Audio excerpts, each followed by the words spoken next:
Okay, so it is 7:06, 7:05, and 7:06, and I'm calling the City of San Leandro City Council meeting to order. Today is Monday, July 13th. I will lead us in the Pledge of Allegiance. Please stand if you're able to. I pledge allegiance to the flag of the United States of America and to the republic for which it stands, one nation under God, indivisible, with liberty and justice for all. Madam Clerk, would you please take roll to establish quorum? Council Member James Aguilar. Present. Council Member Victor Aguilar is absent. Council Member Bolt. Present. Council Member Bowen. Present. Council Member Simon is absent. Vice Mayor Viveros Walton. Present. And Mayor Gonzalez. Present. The City of San Leandro conducts orderly meetings to fulfill its mandate, and discriminatory statements or conduct that would potentially violate the Federal Civil Rights Act of 1964 and or the California Fair Employment and Housing Act, California Penal Code Sections 403 or 415 are per se disruptive to a meeting and will not be tolerated. Please see the City Council Handbook and City Council Meeting Rules of Decorum for more information. Madam Clerk, your announcement, please. If you would like to make a public comment during the meeting, you can do so in person or via Zoom. If you are present at the meeting, please complete a speaker card and submit it to the city clerk before the item is presented. If you wish to participate in public comment via Zoom, you can use the raise your hand tool when the item is called. During the public comment session, speakers will be invited to speak and will have a set time to share their comments. A countdown timer will appear for their convenience, and when the time is up, the microphone will be muted. All raised hands outside of public comment will be lowered to avoid confusion. Once public comment is opened, hands may be raised to speak. Okay, Acting City Manager Yoon, I think you've got an announcement for us. Yes, thank you, Mayor. Good evening.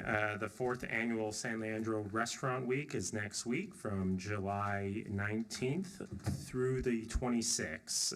Join the fun by enjoying specials at your favorite restaurants and participate in San Leandro Restaurant Week Challenge for a chance to have your meals reimbursed. Over 20 restaurants are participating, with multiple offering one-time and 3-course meal specials. So learn more at sanleandro.org/restaurant week.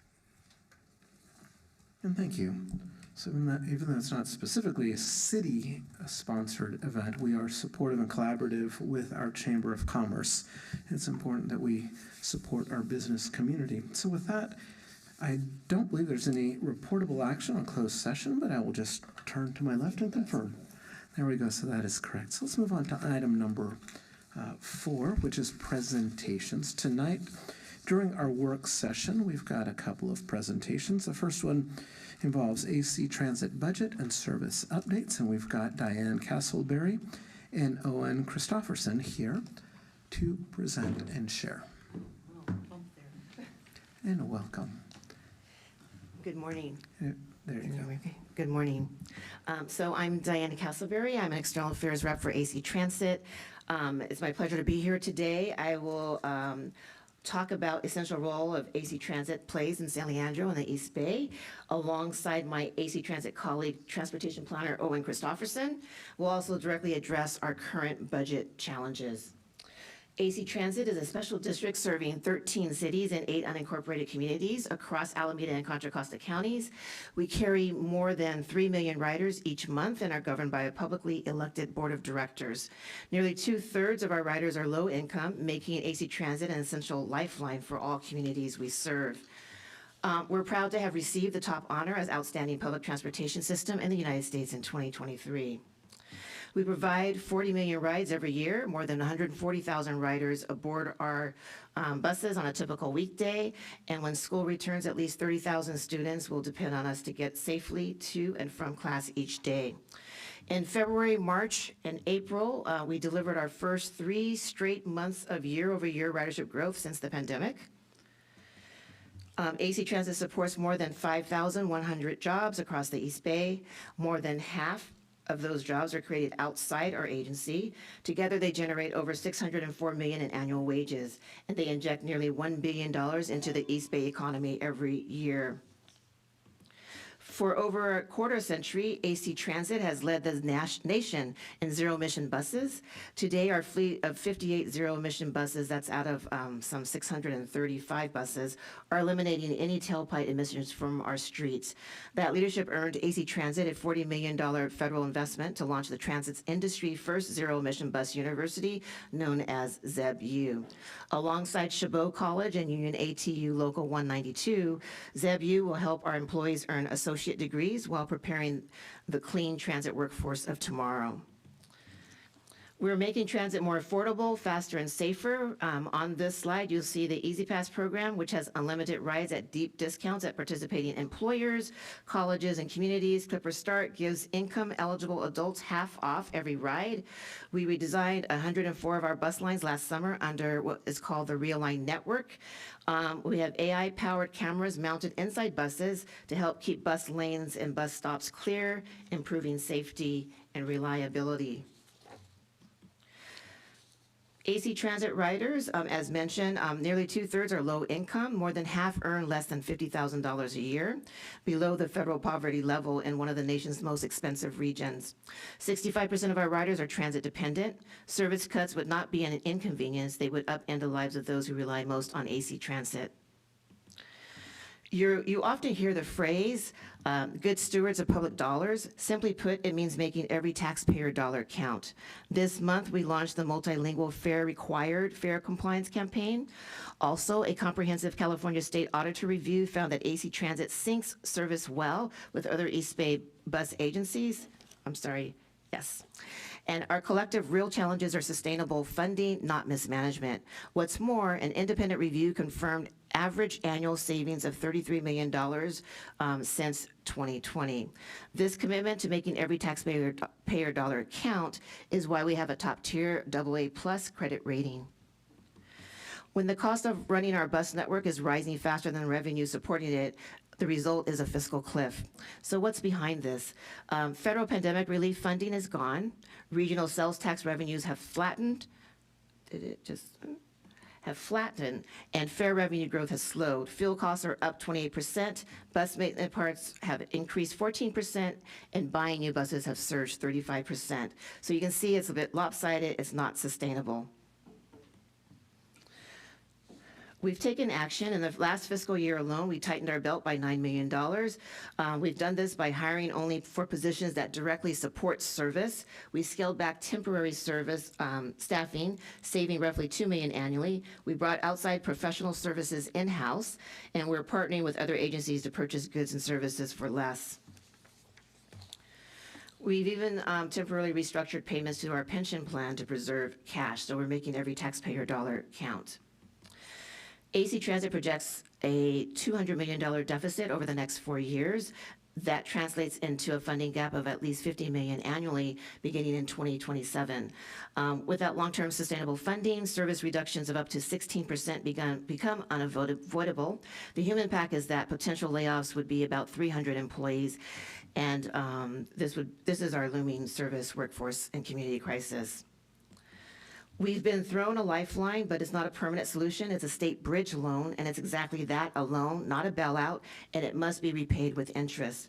AC Transit's share is $55 million, enough to close this year's budget gap and avoid service cuts today.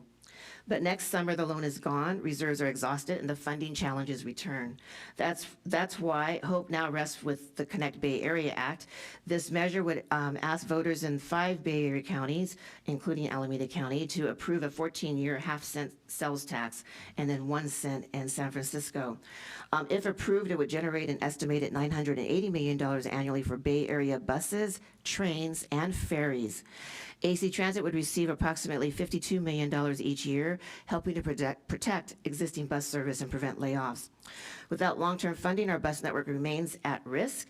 I now invite my colleague Owen to provide an overview on our proposed contingency service plan.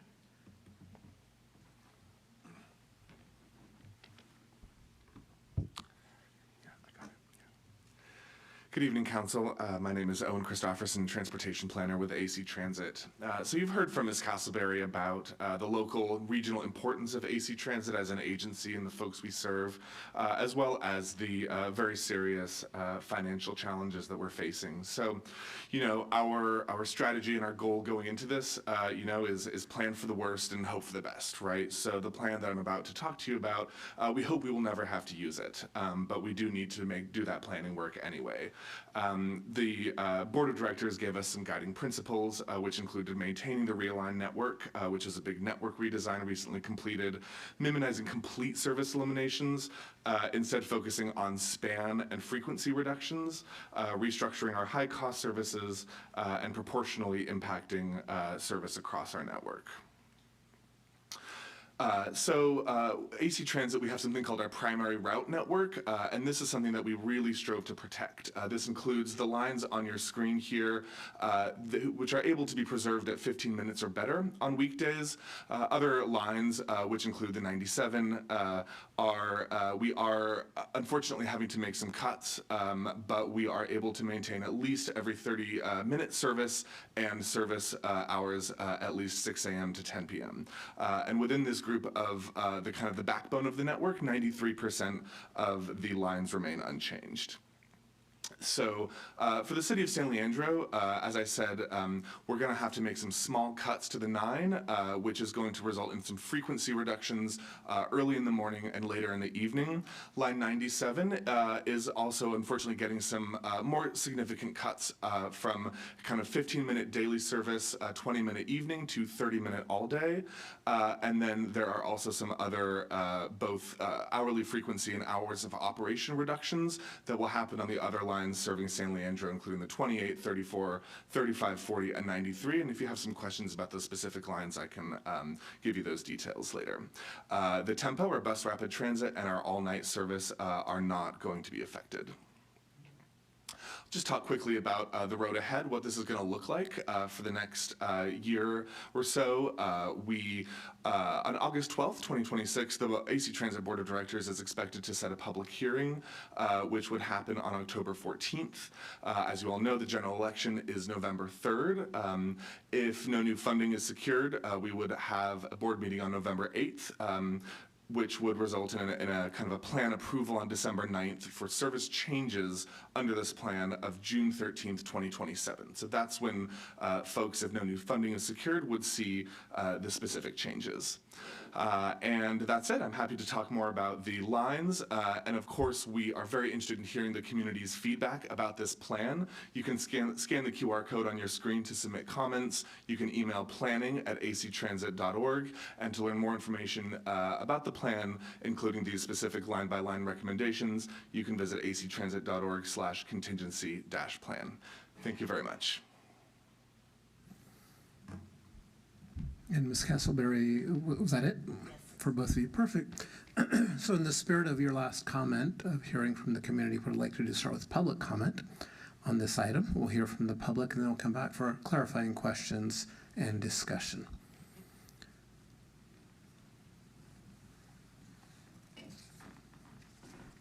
So, Madam Clerk, how many cards do we have for public comment on this item?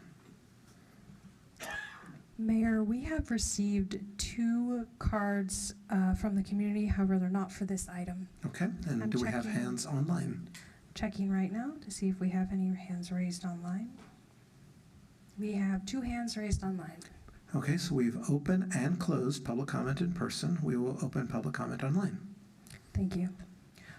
Our first online speaker is Alvaro Ramos. Can you hear me?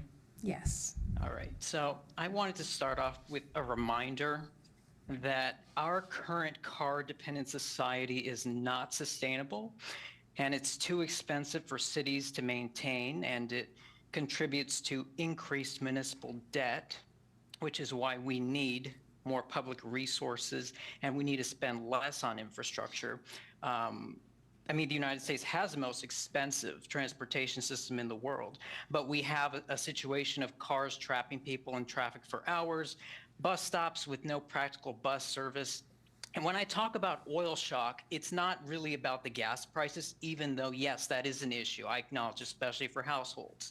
But it's about a fuel shortage, not having enough oil supply to properly fuel an oil-dependent society.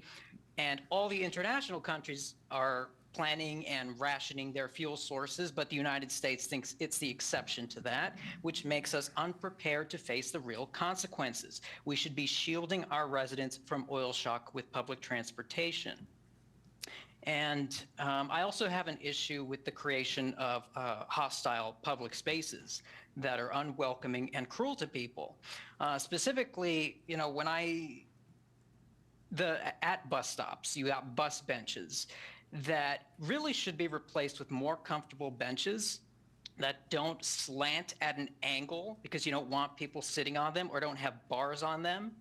And I also am concerned about AC Transit's use of AI, because AI needs data centers, which contributes to water pollution, air pollution, and higher energy costs for households. I think where we really need bus lanes around here is going to be on East 14th and Mission Boulevard, and Bancroft Avenue and Hesperian Boulevard. And we need to work on higher income riders riding public transit as well. Thank you, sir. Your time has elapsed. Our next online speaker is Douglas Spalding. Thank you. Good evening, everyone. I regret to say I'm coming to the presentation late, but I fully support everything that Alvaro just said. Thank you for your incisive analysis always. I agree with the need to extend the bus system. I would like to see, for example, the rapid transit bus that was developed by my good friend Kathleen O'Sullivan, extended from San Leandro BART station to Bayfair and Hayward, and the whole corridor down East 14th and Mission Boulevard. So I fully support public transit, despite other disappointments in the development of my children. I am proud to say that they are Oakland school kids and they take the bus everywhere. And my daughter has ridden the infamous 57 bus every day. So I also, I'll be voting for the November ballot issue, but I'm just curious what you're basing your service cuts on. You know, like the 97 bus, I know well, because that's a bus that my students in San Lorenzo use a lot. And the number 9 bus, I think, is used by working people a lot. I mean, you know, students and working people, who else is riding the bus except me when my car breaks down?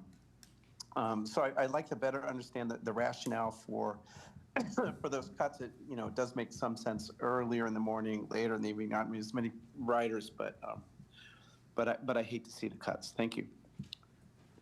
Thank you. Mayor, there are no more hands raised online. So with that, we'll close public comment, and I will afford our presenters the opportunity to speak should you wish to respond to either of the comments, either or both, inclusively. Yeah, I'll just, this is Owen Christofferson, Transportation Planner with AC Transit. I'll just respond to the comments about the 97 and kind of the methodology for how we develop these service cuts. As you can imagine, this was not an easy task, and this was not a task that, myself or any planners, look forward to or want to really complete. The goal, as I said, was to maintain, as much service as possible on that real-line network. On the primary route network, which is a combination of not only routes that are high productivity, high ridership, but also routes, with steady ridership in equity of priority communities and other communities. So we, every service hour that we cut on one bus, we cut that so that we could preserve service on another part of the system. These, as I said, these were very challenging cuts. These were not cuts that we, made wholesale, but the minimum service standards for the primary route network, which is that 97 line is included in that, is 30 minutes. So we were, as I said, we were able to at least maintain that 30-minute service all day.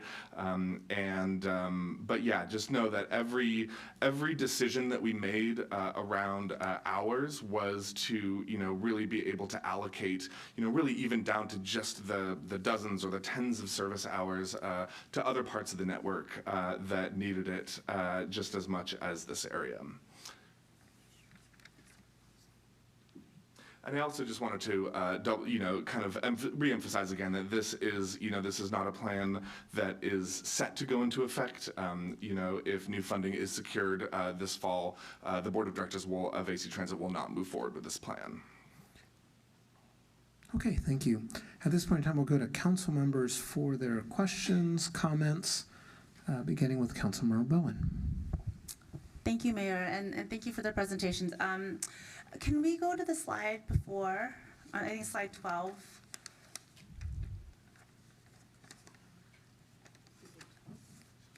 Yeah, the one, maybe the one before this. Before that? It was, maybe the one before this. It had, I don't know which slide it is apparently. It's the one that had about the different lines and potential changes, the 90 minutes. This one? Yes. No. Yeah, no, not this one. This one. This one, yes. Can you, I'm interested in line 40, the one that cuts down Bancroft. I sit on ACTC as Supervisor Tam's representative, and I also sit on the policy committee and focus a lot on this, the Safe Routes to School and the student transit pass. My kids have now, as middle schoolers, got their Clipper card, so they're really excited to start to use it. I'm an incoming high schooler, and so this idea is how do I get all of my kids to 3 different schools before school starts? And the bus is how we're planning on doing that. And so 2 things. One, I'm looking at the route, the stop times for 40.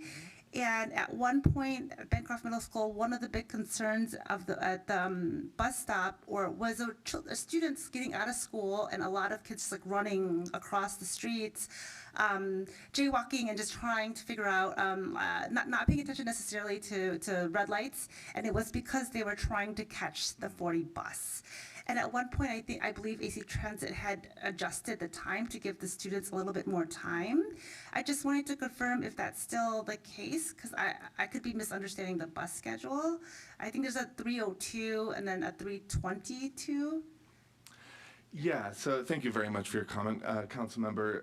So the 40, so the 40 is currently runs kind of 10-minute frequencies during the day and 20-minute frequencies in the evening. Kind of runs weekdays 6 a.m. to 12, all the way through to 12:30 a.m. midnight. For the portion of the 40 in between Eastmont Transit Center and Bayfront BART, the service is going to be reduced to 24 minutes. That's going to be a 24-minute bus all day. And service is going to begin at 4 a.m., actually a little earlier, and that's to offset due to this discontinuation of another OWL line. And what I'll say as well about this planning process is that, at this point, we haven't developed our exact schedule, but we know how important those school routes are, and I've noted your comment, and I will absolutely pass that through to our scheduling department. Obviously, we don't want to see this plan move forward, but in the case that is the case, and we will work on that, yeah. Excellent. On the schedule on actransit.org, it says it's effective August 10th, 2025. So I just want to make sure if we can get some feedback on that, because it's like a 20-minute interval. But if there's any opportunity for that bus to be just a few minutes later, it will significantly increase safety at the middle school and also at the high school, because kids are desperate to catch the bus would not wait another 20 minutes. Absolutely. And Councilmember, just so that I understand, are you referring to the current schedule right now where there's an existing problem, or was this something that was already tweaked Do you remember? It was already tweaked, but I'm Okay. looking at the schedule now that says effective August 10th, 2025. And I just want to make sure that when we're talking about any proposed changes, that doesn't get lost again. Absolutely. That's a significant barrier for the students. And obviously, just again, to reiterate that line is so important for Yeah. all of our students Yeah. in the community. Absolutely, thank you. And yeah, we will absolutely be looking at that. You know, if we do have to move forward with this plan, there's going to be a lot of work around scheduling and coordination, as you can imagine, because not just our services will be affected, but BART's as well. So we're really going to be looking at like every time point throughout the day. Yeah. Thank you. I would just add one thing is with the scheduling coordination with the schools, we reach out to the schools every year. It's really important that if they make changes to their bell times, because that triggers some of this kind of, adjustment, we need to know as soon as possible in the, for that upcoming year, because basically by February, no later than maybe like the first week of March before the next school year is when we need to have that information so we can, kind of time it with the rest of the overall schedule. And that's where probably sometimes we have a little bit of an issue if we don't get that information from the schools or they decide to change it after we've already made the schedule.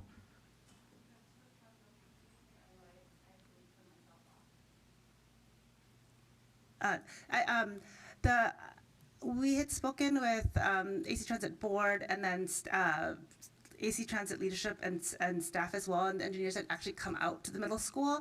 I just want to make sure as we're starting to reschedule that it doesn't get lost in that. So and I'm happy to follow up with anybody that is I need to. Just want to uplift that. Thank you. Councilmember James Aguilar. Whoops. If you can Thank you, jump in, Mayor. please. Thank you so much for the presentation. I am kind of a self-appointed transit nerd. I love transportation. I mean, specifically AC Transit, it gets people where they need to be. School, they need to go to work, and I'm a product of Line 57 in Oakland, Line 34, and I think Councilmember Bowen brought up a great point with Line 9. From my experience, taking 34 to San Lorenzo High School and landing at San Lorenzo High School is something that I definitely don't want impacted. But of course, like you said, that's the worst case scenario. And I kind of just wanted to uplift and appreciate the motto, plan for the worst, hope for the best. And no, I fully understand that, that is the worst case scenario. But yeah, impact to Line 34 would be an impact to so many kids. And same for 35. I mean, that's a artery up Hesperian, right? But nevertheless, just appreciation. I love what you guys do, and I appreciate your approach to fiscal stewardship, and that you know what you're doing. Yeah, but I would say, because Councilmember Bowen really brought up all of the points that I think I had, yes, let's focus on not getting here, and if we do get here, Line 34. Let's advocate for keeping that as is. But of course, thank you very much. Appreciate your presentation. And Vice Mayor, please. Thank you for the presentation and for the service that you provide to the public in terms of public transit. I had a couple of questions in terms of, I'm looking at slide 6. In the launch of having folks use exclusively Clipper cards and versus there were some equity issues in terms of cash paying riders versus non-cash paying riders, whereas cash paying riders were effectively paying more for transit service. Can you expand? Has there been any changes to that? Any improvements? The improvements are happening, but they're very slow. Clipper is a third-party vendor that is providing the Clipper card kind of payment service for all of transit in the Bay Area. And so, unfortunately, that was a piece that they're still working on. They've made a lot of progress, but they're still not quite there, if I may. And so we are we have a team of folks who are meeting with Clipper and other Bay Area transit agencies pretty much on a weekly basis to kind of be checking in on this and helping to kind of address the issue. Also on our service, giving some leeway to people who are riding the bus where they're being affected by, for instance, if they're a senior or youth who normally gets 50% off on their card, and then with this transition over, there is not showing up, working through our customer service office trying to get that resolved. And so it is an unfortunate side effect of the transition into this new generation of Clipper that we as the transit agency don't have a lot of control over, other than just kind of staying on top of Clipper, and then also trying to work with our customers to help them through this process. So effectively, cash riders are still paying more than non-cash riders. I don't know the numbers on that, but there probably are some cases where that's happening. But they're getting resolved, so they're correcting them. Like, so a customer will say, hey, I got charged a full price versus half price. So then they're going in, they're working with Clipper and getting it addressed so that then they get refunded that amount. Thank you for that, but I'm talking about customers that don't have a Clipper card, that are cash riders. They're effectively paying more for service, and I'm asking about whether how that is there a timeline for resolution. The reason that I'm asking is I'm concerned that people who are underbanked or people who don't have access to banking that are effectively paying more for public transit, and I'm just asking, are there any plans, or you can get back to me? This has been reported widely, so that's why I'm asking. I'm just really concerned about those folks who are under-resourced, underbanked, or not able to use banks and effectively paying more for a service that is intended to be used for the public in general. Yeah, I don't have the specifics on the response to your question. I do know that it's definitely on the radar, and we are following up on that, and so we can get back to you with those specifics. But I know that there's been a lot of effort to work with those cash paying members, and in some cases, even at the fare box, there's some, they're working with, they're not like turning away riders just because they can't pay because they're being charged a full amount. So we are working on that. I'll have to get back to you with details. I don't want to give you misinformation. I appreciate that. My other question, and I'm going to go a little over time, is so this is in relation to the updated Title VI regulation that just came out of the U.S. Department of Transportation. And I'm thinking about, and that's just to, again, making the implicit explicit, it essentially relieves transit agencies and effectively a lot of other government agencies of doing equity analysis, and I'm wondering what is AC Transit's approach to this new. I'm just wondering what is AC Transit's approach in terms of in making these recommended changes. I'm thinking about the intersection of impact on low-income communities and disparate impact, essentially, and I'm just wondering how is that being factored in? Yeah, thank you, Vice Mayor. That's a very good question because you're absolutely right that the federal guidelines have changed in this area. So for this plan, AC Transit is, we're running the same types of disparate impact analyses, Title VI analyses, as we would have had the federal, guidance not changed. So we are, when the plan will be presented at the board, it will have a Title VI analysis. It'll have a disparate impact analysis attached to it. Thank you. I really appreciate AC Transit's commitment to continuing this type of analysis to ensure that low-income and under-resourced communities continue to have access to public transit. Thank you so much, and I'll definitely be keeping an eye out for that and appreciate your time. Thank you. Councilmember Bolt, please. Yes, thank you for the presentation. Thank you to my colleagues because most of my questions were asked.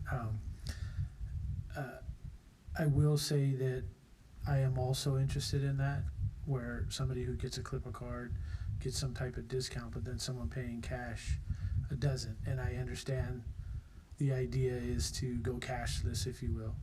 But I don't want to see anybody that doesn't have the means be overtaxed, because most likely, not taxed, that's the wrong word, but essentially it is, because they don't have the means to get there. So when you find that out, maybe to all of us, because that is important, I think, to all of us, I will put in a selfish plug for line 35, which goes through my district. But the last thing was, I don't see it, and I could have missed it, probably did. Students used to receive a discount. They used to get cards from the local schools, things like that. Is that still available through the programs? Yeah, so there are two programs for students or youth. So one is a Student Transit Pass program that the Alameda CTC provides. And there's two types of Student Transit Pass programs. So one is an income-based discount, which gives them basically about a 50%, off their fare. The other one is a universal discount. And the universal discount is for that school district. All the students get to ride basically for free. And I'm sorry, and let me go back to the income-based, it's also free. I'm sorry, that correction. On the youth transit Clipper card, it's a 50% discount. And they just need to apply and just demonstrate that they are between the ages of 5 and 18 and a student. Where can they still apply at their school, or? So for Yes, okay. Yeah, so for the Student Transit Pass program, there's school office. There's usually someone designated who takes care of that, and then they work with Alameda CTC, and then also there's someone in our customer service that coordinates with, the other two entities, so we can get them their Student Transit Pass.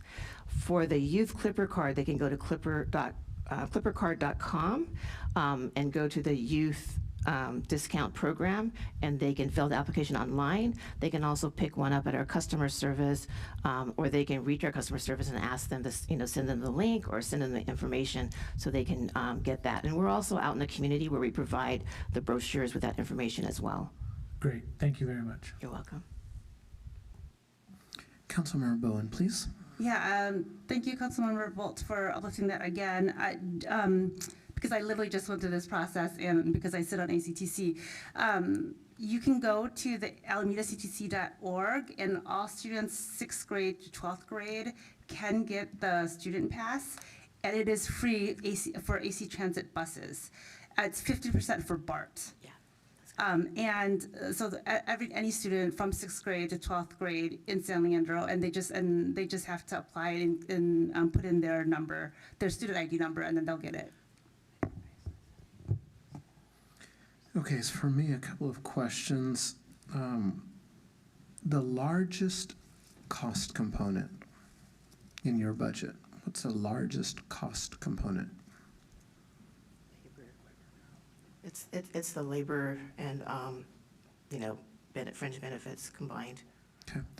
One of the things that I think I heard you say is that you're essentially deferring a payment or some level of payment for your pensions. Did I hear that correctly? Yes. Okay, can you elaborate on that, please? I can't elaborate fully because that one surprised me a bit, but they're deferring, but it's going to be paid back. So basically, with the loan that we're getting from the state of California, is deferred for now, and then they're going to pay that back. And it was negotiated and passed through our board. Yeah, so my primary comment on that is there's a significant risk associated with pensions, deferral of pension payments, loans to make pension payments. A number of transit systems over the years have gotten in trouble with respect to pensions and pension payments and the like. So I think a little bit greater transparency about something that could be a big risk would be useful. Okay. And to understand that if the measure passes, what does that imply about that piece in particular? It was unclear whether the commitment was that basically all service remains as is. So maybe I should ask that as a question. Suppose that the measure passes in November. Is there a commitment for the next, let's say, 3 years in the forecasting to maintain the service as is, or is there still anticipated to be service decreases? There will not be anticipated to be any service decreases, any service cuts if the funding is secured in November. And so the current levels of service, and of course, potentially more service, or all of our potential future plans, those will still be able to move forward as is if that funding is secured in November. So I do want to dig into that one a little bit, because we just went through a process of realign, which resulted in service cuts to a number of neighborhoods and riders for purposes of delivering better service in the higher use lines, right? And I use the term trunk, I forget your term, priority network, or what's the correct term? Primary route network. Primary network. So in that realign process, there were already adjustments. But what I think I hear you saying is there would be no further decreases. And then you kind of tossed in as a little bit of a teaser, and there might be some increases. Is that like a wish, or is that modeled out? That's a wish, yeah. That's a wish, There's okay. no commitments to service increases, but, and this was why we worked so hard to try to not, because, an alternative would have been to do another, realign or redesign or something like that as part of this contingency plan. Since that, as I'm sure you know, multi-year process was recently completed, we were really trying to hang on to those recently redesigned routes and lines as much as we could, and just make these little adjustments in terms of frequency and hours of operation. Thank you for that, and thank you for the presentation as a whole. I think that there have been several asks from the council. If you can, when you circulate the answers, just hit the full council. My ask that I will add is clarity around the magnitude of this pension payment deferral, and kind of a little bit about the math of that, because my recollection is that it's a relatively large number. And so if we can just kind of get some clarity, transparency for lack of a better word. Okay, so thank you for coming and joining us today, and we will move on to our next agenda item. Thank you very much. Have a good day. Okay, so at this point in time, we will move to item 4B. And we have got Acting City Manager Yoon here to introduce this item.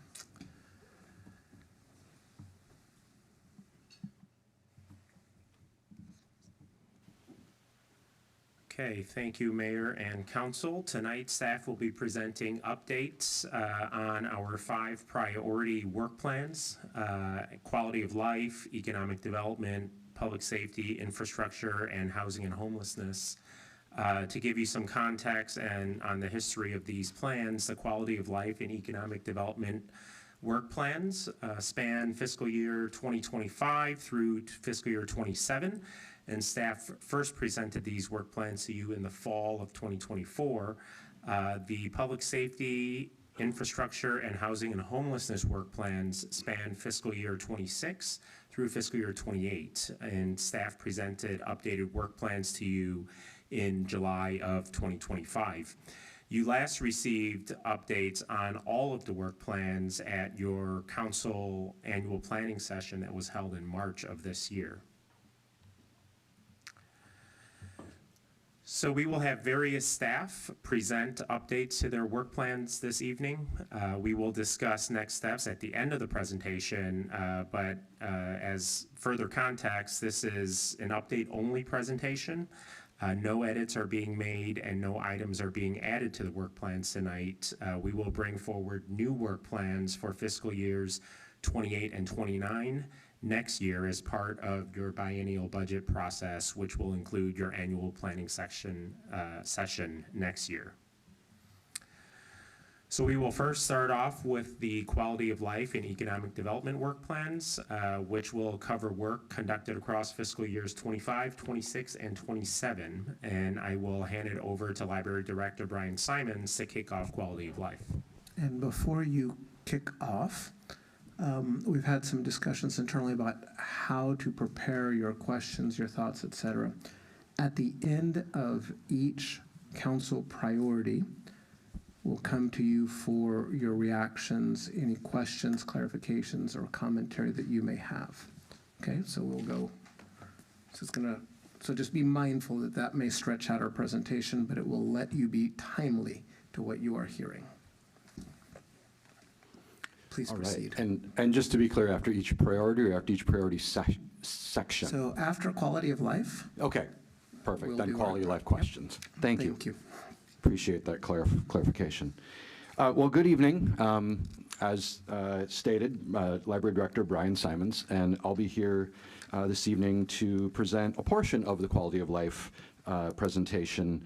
I'll be handing that off later to our Rec and Parks Director to continue with the second section.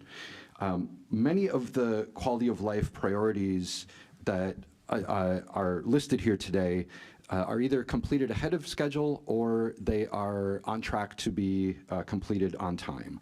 In part, that's been made possible because the priorities have been aligned with our city's strategic planning documents.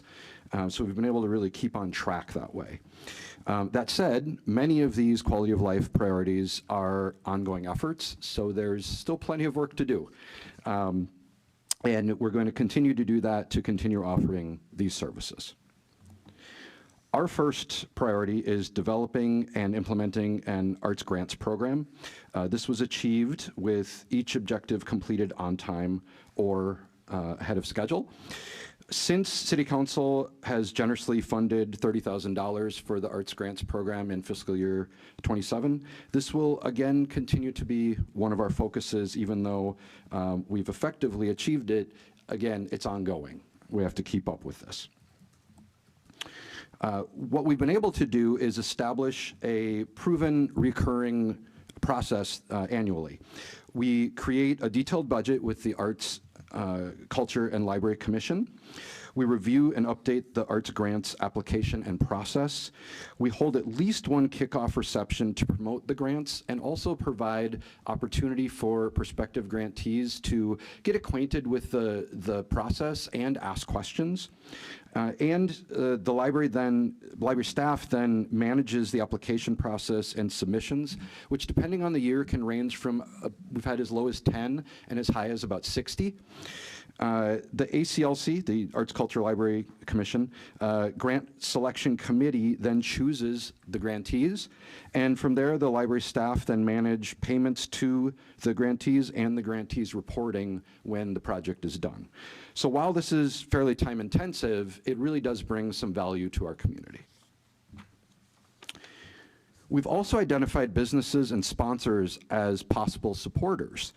Library staff and the ACLC, with ACLC support, will explore monetary and in-kind donation requests and grant opportunities going forward.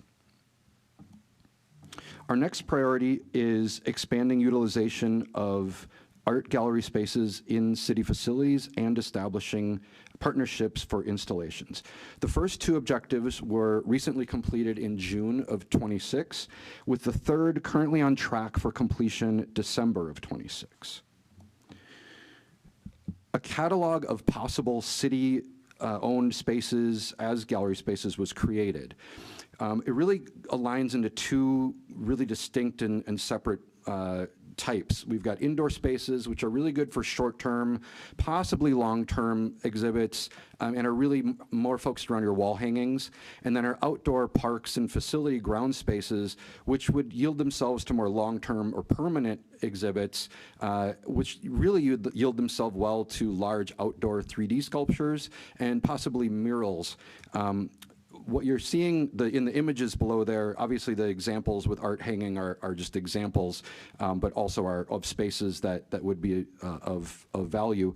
But the spaces with no art, so for instance, the middle one there with the fenced-in wood chips, that's in Root Park, and there's, I believe, 3 of those little box spaces, and that's where the dahlia garden beds used to be years and years ago before it got too shaded. So that's kind of ready-made to have a sculpture within a little fenced-in area.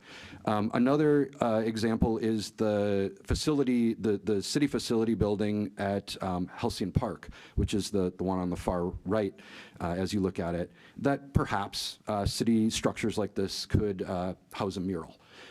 So our biggest opportunity in this regard, from what we've been looking at, looks to be that large outdoor opportunity. So where am I here? Oh, artists and agencies have been identified and contacted to gauge interest in exhibiting. There still needs to be some ongoing work we have to do. So this is the priority that, or the objective we haven't yet finished.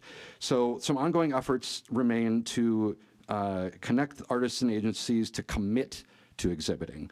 We still need to build an understanding of the exhibit spaces and locations, so some site visits have to happen with artists. We need to detail the art's value and insurance requirements if they're going to exhibit with us. And we need to acquire the ACLC's recommendations, of course. The area with the, as I mentioned on the last slide, the largest opportunities for those outdoor works, but a gap exists with the artists available and the funding available for those large pieces. The priority to develop programs celebrating community and diverse cultures in San Leandro has been achieved, but it too is an ongoing effort. We've created an annual calendar for cultural and special events so the public can more easily find these events on the city's website. Also, the library, Rec and Parks, SLEA, and other agencies meet quarterly to plan for best outcomes. One of the things that we really focus on when we meet like this is we really are now looking at trying to do a unified city response, and we try to amplify each other's efforts, whoever is taking the lead, as opposed to duplicating efforts. That wasn't always the case until we really focused in on this priority. Now we're really working more as a team. And we also collaborate to avoid automatic repeats. So we really take a look at what's working, what's not. There's no automatics anymore. We kind of evaluate and see where we're at, and if it's worth repeating, then we'll do so. If it's not, then we try to look at something else. The library alone has held 945 events for the fiscal year at the time of creating this presentation in May. I just looked today, and early data from the fiscal year shows about 1,100.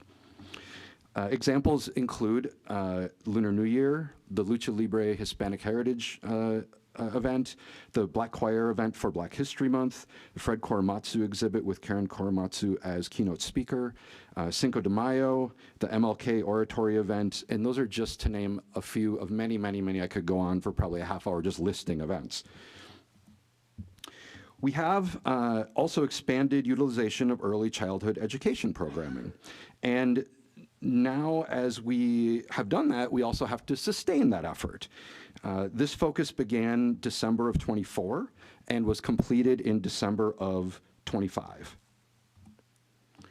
Through outreach, using in-person bilingual verbal communication, and conducting better planning for regular communications, we've improved communication with the target audience of bilingual early childhood programs. So what I mean by that is more people who natively speak that language are coming to those programs as opposed to people who are coming there to try to expose their kids to that language.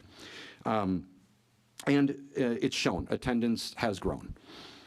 We've also expanded participation in the 1,000 Books for Kindergarten program, and this focus on this program sparked a redesign and a greater emphasis on carrying out this ongoing effort for our community.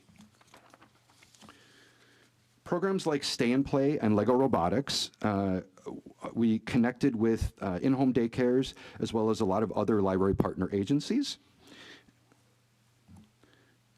And then expanding technology-based adult education priority was completed in December of '25. However, especially in this current AI environment, it's going to take a lot more continued vigilance on our part to really continue to work with our community to make sure our community is prepared and resilient. And the way we do this is we teach adult literacy in multiple ways. The library and senior center staff lead classes. We have paid presenters. The library also offers tech tutors, which is a volunteer and patron that we match together. And we also provide online self-paced offerings with LinkedIn Learning and now Fiero Code. So this completes my portion of the quality of life presentation, and I'm going to turn it over to my colleague, Rec and Park Director Vicente Zuniga, to continue this presentation.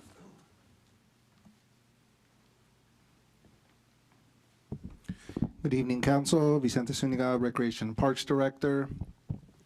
So the first one I'm going to speak on is expanding volunteer opportunities for cleaning streets and public spaces citywide.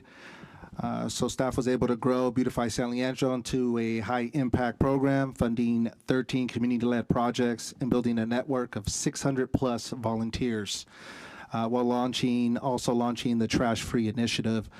Local businesses like Ghirardelli have supported our efforts through Employ Volunteer Days. A couple of pictures of coastal cleanup, as well as Ghirardelli's Gives Day, where we had over 200 volunteers participating in cleanups. The next one I have is design and implement a planning initiative to introduce native and drought-tolerant plants across city parks, medians, and public spaces. So staff was able to launch a citywide planning initiative, introducing native and drought-tolerant landscapes, establishing long-term turf reduction strategies, and create a public-facing plant palette webpage as a resource for the community. A couple pictures of one of the projects, turf reduction, as well as our city website that has native plants and resources for the community. The next one is expand citywide tree canopy coverage. So urban forestry efforts are underway. Staff was also able to secure a $244,000 state grant, launch a tree sponsorship program, and increasing community education through workshops and partnerships. A couple pictures, Arbor Day, as well as partnering up with the Extreme Heat Planning Grant with San Leandro 2050. The next one is strategic placement of litter receptacles to maximize usage and enhance cleanliness. So staff's negotiating for some additional Big Belly containers beyond those that were included in the original contract. So on top of the 20 that were downtown, staff's currently negotiating to up that number. The older plastic litter cans did not perform well in San Leandro, so we're hoping the new containers will improve durability, capacity, as well as cleanliness. Develop recreation programs for inclusivity and diverse age groups. So staff's been able to expand programming, nearly tripling all age offerings, increase bilingual classes, and advance adaptive recreation partnerships.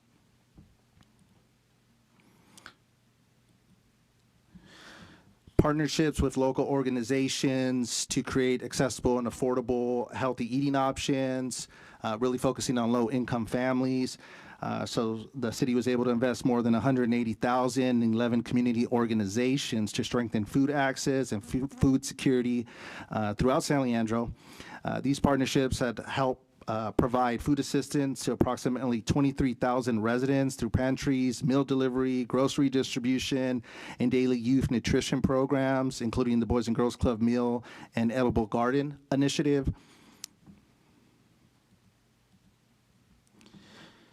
Host health and active living events. So city staff was able to expand community wellness opportunities by offering free fitness programs, outdoor exercise classes, and family-friendly active recreation events in partnership with local organizations, strengthening community partnerships to promote healthy lifestyles through wellness initiatives, fitness challenges, and signature events such as some of the 5 and 10Ks we're having at the Marina Park.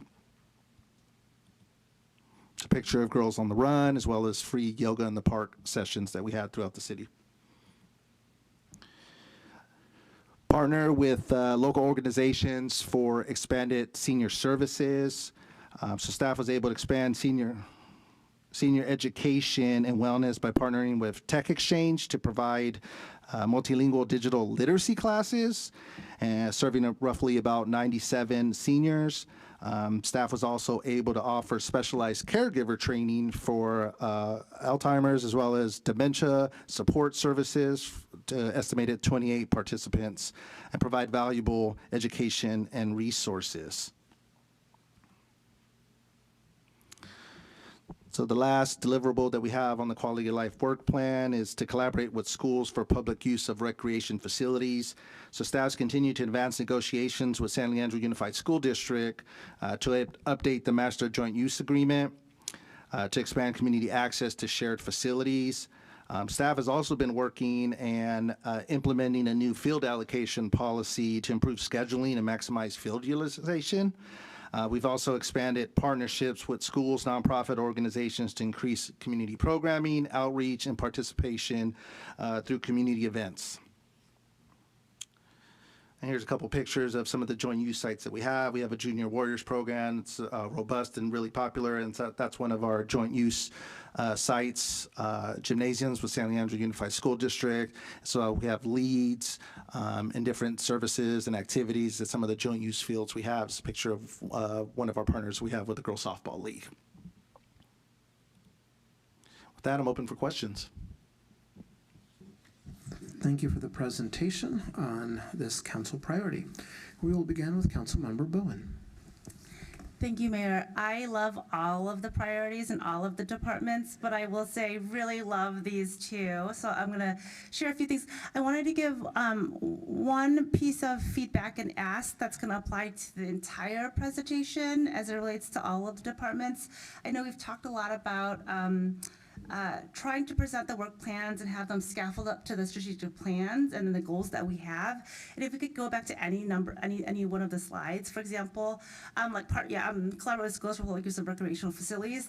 To me, that's like, it's a fantastic thing that we are doing, and it is because it is tied to something that is in our strategic plan. I think it would be really helpful to just have a little section that says what it ties up to or what plan we have, so that it's really clear to anybody that looks at the work plan, and it's really clear how this is building towards a goal we have. And I think in the library presentation, for example, if I look at the strategic plan you have for the library, it says our strategic priorities and 4 key opportunity areas: communication services, facilities, people. That would be really great to have up there, because it's exactly why we're doing this. Like, why should we collaborate with schools? It's a great thing to do, but how does it tie to something that we have said we wanted, or that is going to immeasurably improve quality of life? Like, we know it to be true, but it's helpful to see that so that we can justify funding for it and say this is exactly how that's happening. And I really do appreciate that there are so many things here that I know is direct feedback from the council, or you've heard us have conversations about. I know that there are things that I have said that I see up there right now, and I'm like, yay, it happened, right? So super appreciative of staff. So one of the things I also wanted to mention, love the library programming so much, really love that we have early childhood education, that we're really focusing on uplifting and improving capacity for the childcare staff even to come in, and doing it in bilingual ways and in culturally appropriate ways, is inclusive ways, so important. On Wednesdays, it is really beautiful to see the number of folks that are there, and and parents, caregivers, grandparents that are there. So it really is a critical community space. So shout out to Library Services for that. It's like the #1 thing I hear about from everybody. I was at the Karen Karamatsu event, and I will say that I was really moved by how much it is tied to San Leandro, and that also made me think about the art walk that we have, which is phenomenal. At one point, I had given some feedback around including a history walk as part of that. So, for example, we can very much tie in Fred T. Kiramatsu into the history of San Leandro, and it's just a simple addition, so something to just think about. Really also appreciate the work around beautification and volunteerism. We've talked a lot about that. And senior services, I know we have the senior friendly plan, I forget the next exact name of it, that we work through, but to highlight how those things are absolutely doing that right now, because we want to give you that recognition. And then also really appreciate the effort by the city to do what we can in our limited scope around food access and food scarcity, and the partnership with San Leandro Unified School District for rec programming, because that is a huge ask the community has coming to with spaces to be able to participate in recreation, especially now that we have this phenomenal gym at the high school. But if we don't build up opportunities for kids to learn how to play those sports, they won't really be able to utilize that. So just really wanted to uplift all of that for you all. Yeah, thank you. And yeah, you're correct. I think there's a lot of alignment with a lot of our strategic plans, age-friendly action plan, library strategic plan, recreation parks master plan, tree master plan, and a lot of those plans had robust community engagement. And so you're seeing the connectivity and the synergy between council, the community, and what the programs that they want and initiatives they want. And this is a great reflection of this plan that takes all of those plans together with these deliverables. So thank you for highlighting that. At this point, we go to Councilmember Bolt. Thank you both for the presentation. I'm going to start with one that I know if Councilmember Simon was here, he'd comment on, and that's the expanding citywide tree canopy coverage. It's important to him. I think we all believe in that, but I know he would have said something, so I'm taking the chance to say it for him. Additionally, the planting of the initiative for native plants, I've seen it in some of the local parks. I love it. It's a great idea. It makes it actually feels cleaner and tighter, and I know it's better on our resources. Volunteer opportunities, I've been out to a couple of those. We're doing the cleanups, we're planting trees. Those are great. Our community comes out, they feel invested in it. I've heard multiple people after the fact, hey, look at our tree, it's doing good, like it's our tree, it is. One thing that I really love, the idea of the art gallery spaces in the city facilities. That's awesome. I can't say enough about it. I will take 1 second to say this because my wife beats me up over it all the time. She won an art contest at San Leandro City High when she was in 95 or 4, and it was placed down here at City Hall. And so I hear about it all the time from her, so I'm saying it now. I think those type of efforts that we can, connect with our local school districts and do those things, it brings them in and they feel ownership of it. So if we can somehow collaborate with that in the gallery spaces, that would be so neat. Lastly, I'll end with this. The city facility murals, awesome. When you go to different places and you see a new mural up and they look fabulous.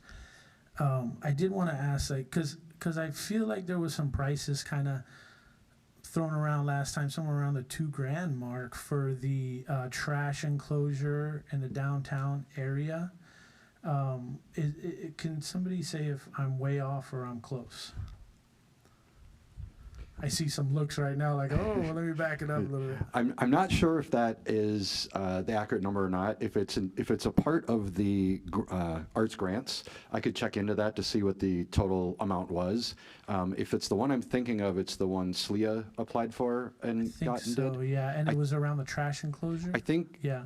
My guess, if I had to guess, again, I don't have data in front of me, but my guess if it was 2,000, it was probably 2,000 that the arts grant applied to, and then there were other funds that they applied in addition to that 2,000. I think it would be neat for us to, maybe like a challenge even to a council member in their district.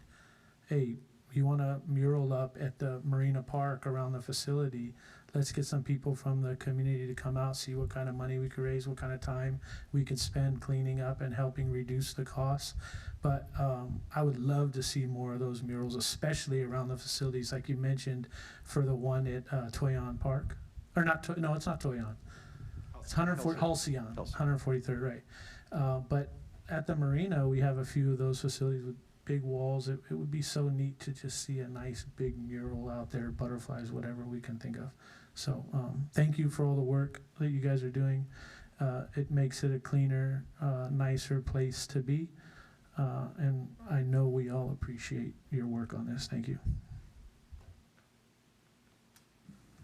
Okay, so I will follow up on murals.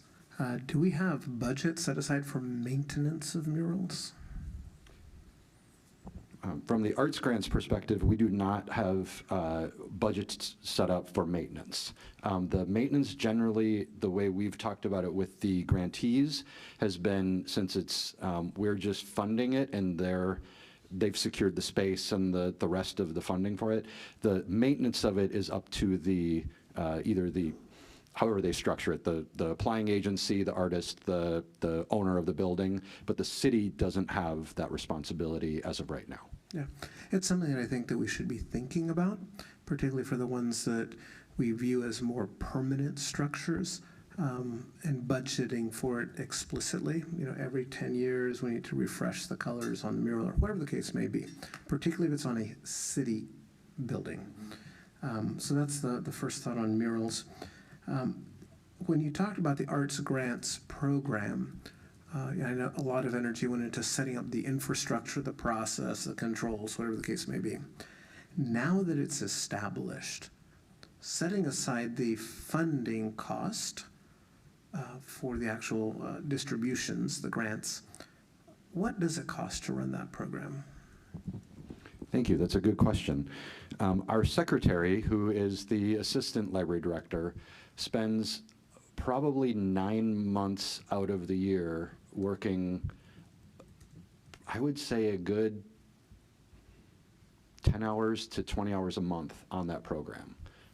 It's more extensive than you'd think because of all of the intake of the grants and then organizing it in a way that the commission can work with. And then also, we're the staff level that communicates back to those who get grants and those who don't get grants. And then the management of the funds going out to the grantees, and then we're the ones that follow up to make sure it got done, that the art actually got done, so we don't have to ask for our funds back. And then if it does get done, then we're the ones that also get the reporting and we communicate.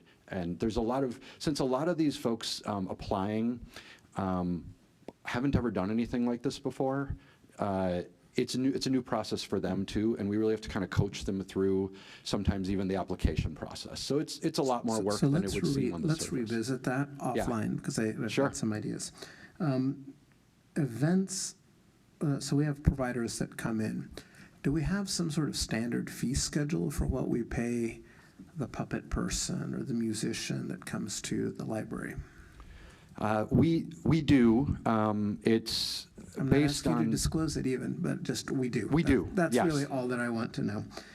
For the bilingual events, you had something on page 3. I didn't really understand the comment. It was something like people are coming to receive training in the native language. So yes, so this is our bilingual story times. Yeah. So in the past, we've seen more people who it is not their native language coming to expose their children to this, as opposed to really the target audience is if you speak Chinese or Mandarin and we're doing Mandarin story time, we would love if Mandarin speakers came as children and families, as opposed to people who want to expose their kids to it. And we've kind of started to turn the corner there and get that traction with those families. Perfect. For the 1,000 books, I think we initiated that this fiscal year. Is that right? Or was that 2 years? The 1,000 books before Kinder. Was that this year that we initiated that? We've been doing it, but at a almost very passive way. This last year, we started featuring it, and the feature has really helped accelerate, and it's really been helping our staff communicate, and that seeing the community latch onto it a little more also inspired the library staff to say, the images are kind of stale. Let's re-up that. The program is stale. Let's re-up that. Approximately how many participants?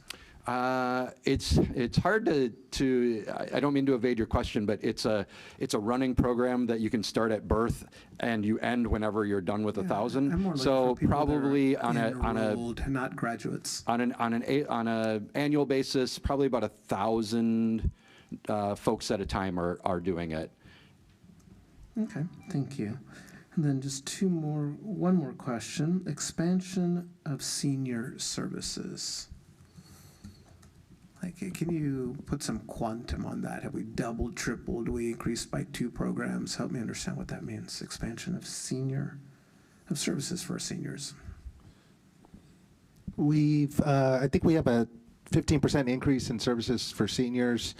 We're also currently exploring senior services has transitioned and is part of now the Recreation Parks Department. So we have a lot of data and community feedback on additional expansion of senior services. So we're taking a lot of recommendations from the age-friendly action plan. For any more specifics, I can pass it on to former Human Services Director as well too if needed. You're fine. So then I'll end with a comment, and that's just gratitude for all the work that you guys are doing. I think that in terms of quality of life, there's a lot of metrics that point to the significant increase in service levels. And just repeatedly, I talk to residents who say, thank you for the library, thank you for the parks, thank you for the programming, thank you, thank you, thank you, thank you. There's a lot of gratitude for the work that you're doing. And I'll close with this. I had an email that I got today specifically about the Washington Manor pickleball courts, saying that it's on that list of the top 5 pickleball courts in the Bay Area. So, hey, we gotta brag when we're there. Anyway, so thank you for what you are doing. At this point in time, we will move on to our next council priority, which is economic development.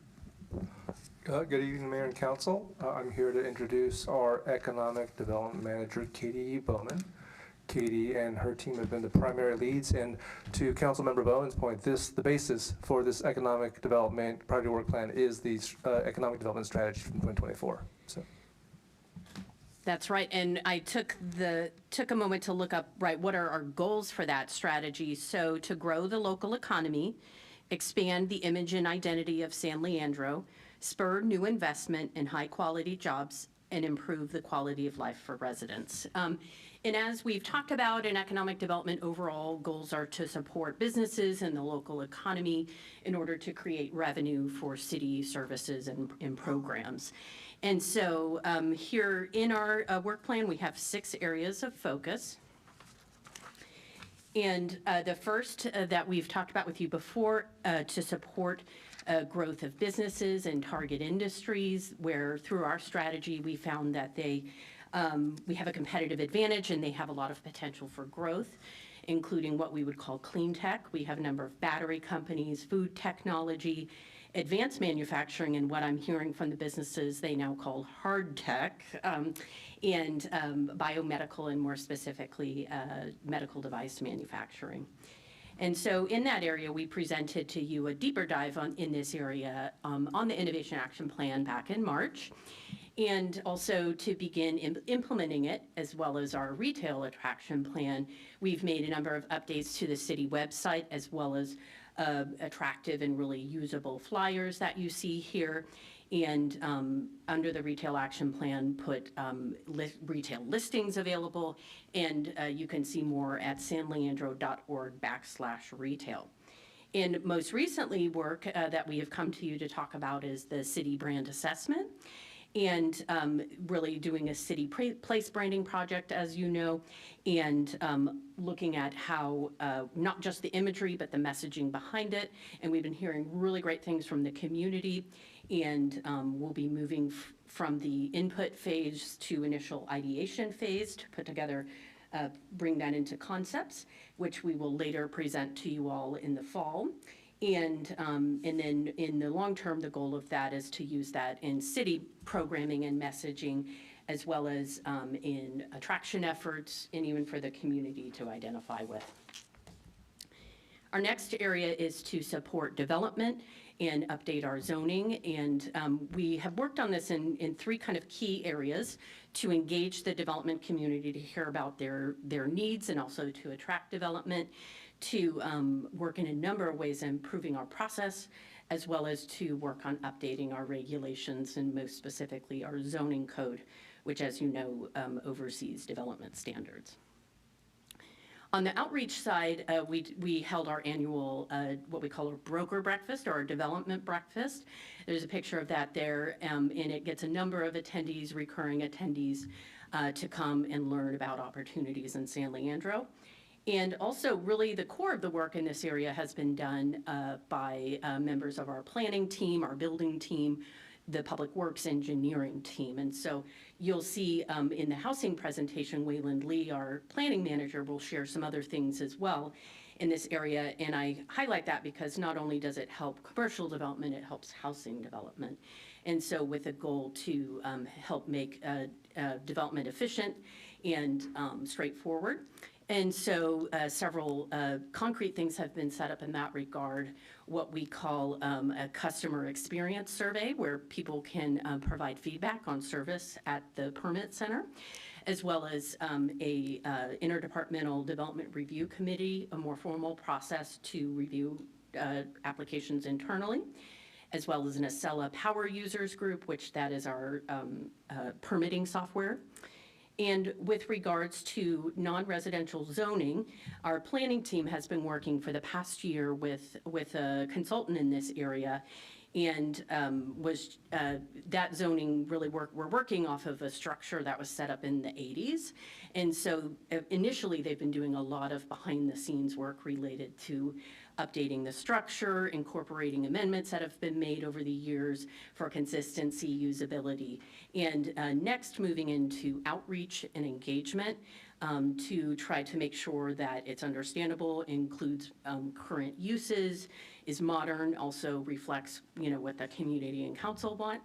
And then also reflects some regional activities going on. And so you will see on this one, it does show a delay of that project, and I just wanted to note that. The proposal is for it to come to completion by the third quarter of '27. And if you have any more questions, we can talk more about that in a bit. The third area is in supporting industrial districts and addressing infrastructure needs. And here we've worked on two projects to look at, as I mentioned, finding funds for city services. And so we have done some evaluation projects to look at opportunities across departments and across city facilities for ways to improve efficiency, to generate revenue, reduce risks. And so starting, we just completed working with a consultant on a city real estate assessment, and really gathering all of the real estate that's managed by multiple departments. The city, not only do we have civic facilities like City Hall here, we lease properties, and of course have other community centers. And looking at best practices and ways to do best property management. The consultant had shared, we actually have a relatively large real estate portfolio for the size of city that we are. And we are also now working with the parks, with recreation, with library, with public works, to gather the thoughts across departments and gather information on what are we doing right now with regards to what we call public-private partnerships. So that could range anywhere from sponsorships and vendors all the way to development agreements and partnering on developments. And so what are we doing right now? What might we consider doing? And then if that's something that we recommend, we would bring that forward for the council to discuss. Fourth area, working on supporting exciting retail as well as placemaking. And in that area, we have, we completed last year the retail action plan. And then this year, updating commercial incentive programs as well as placemaking. And so one item that we did on the commercial incentive program is we made a program, a $5,000 really streamlined grant process that we developed during COVID. And it has been really popular and really useful. And so we worked to make a permanent process for that and make it more user-friendly. Also going on in downtown throughout the past couple of years is that we've been implementing some of the remaining ARPA recovery funds. We're at the very end of that. And so from those funds, we have seen different things like outdoor tables downtown, those blue and yellow tables, some permanent tables, as well as that downtown art walk that you mentioned, and also quarterly power washing, which happens behind the scenes. Fifth area is to support residents with workforce training and education. In that area, we developed a workforce partnership strategy and outreach plan. And a couple things that I wanted to highlight here is we have been working to support an effort called the San Leandro First Jobs Program. It's really excited. Tarani has spearheaded it, and it's a manufacturing-focused internship program. And they and another business are working interns through the program this summer and hope to build more employers for the next year.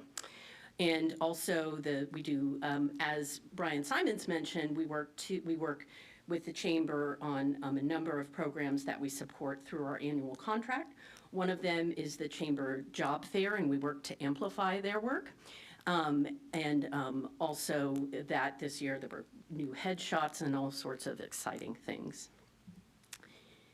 And finally, working to support small businesses and entrepreneurs.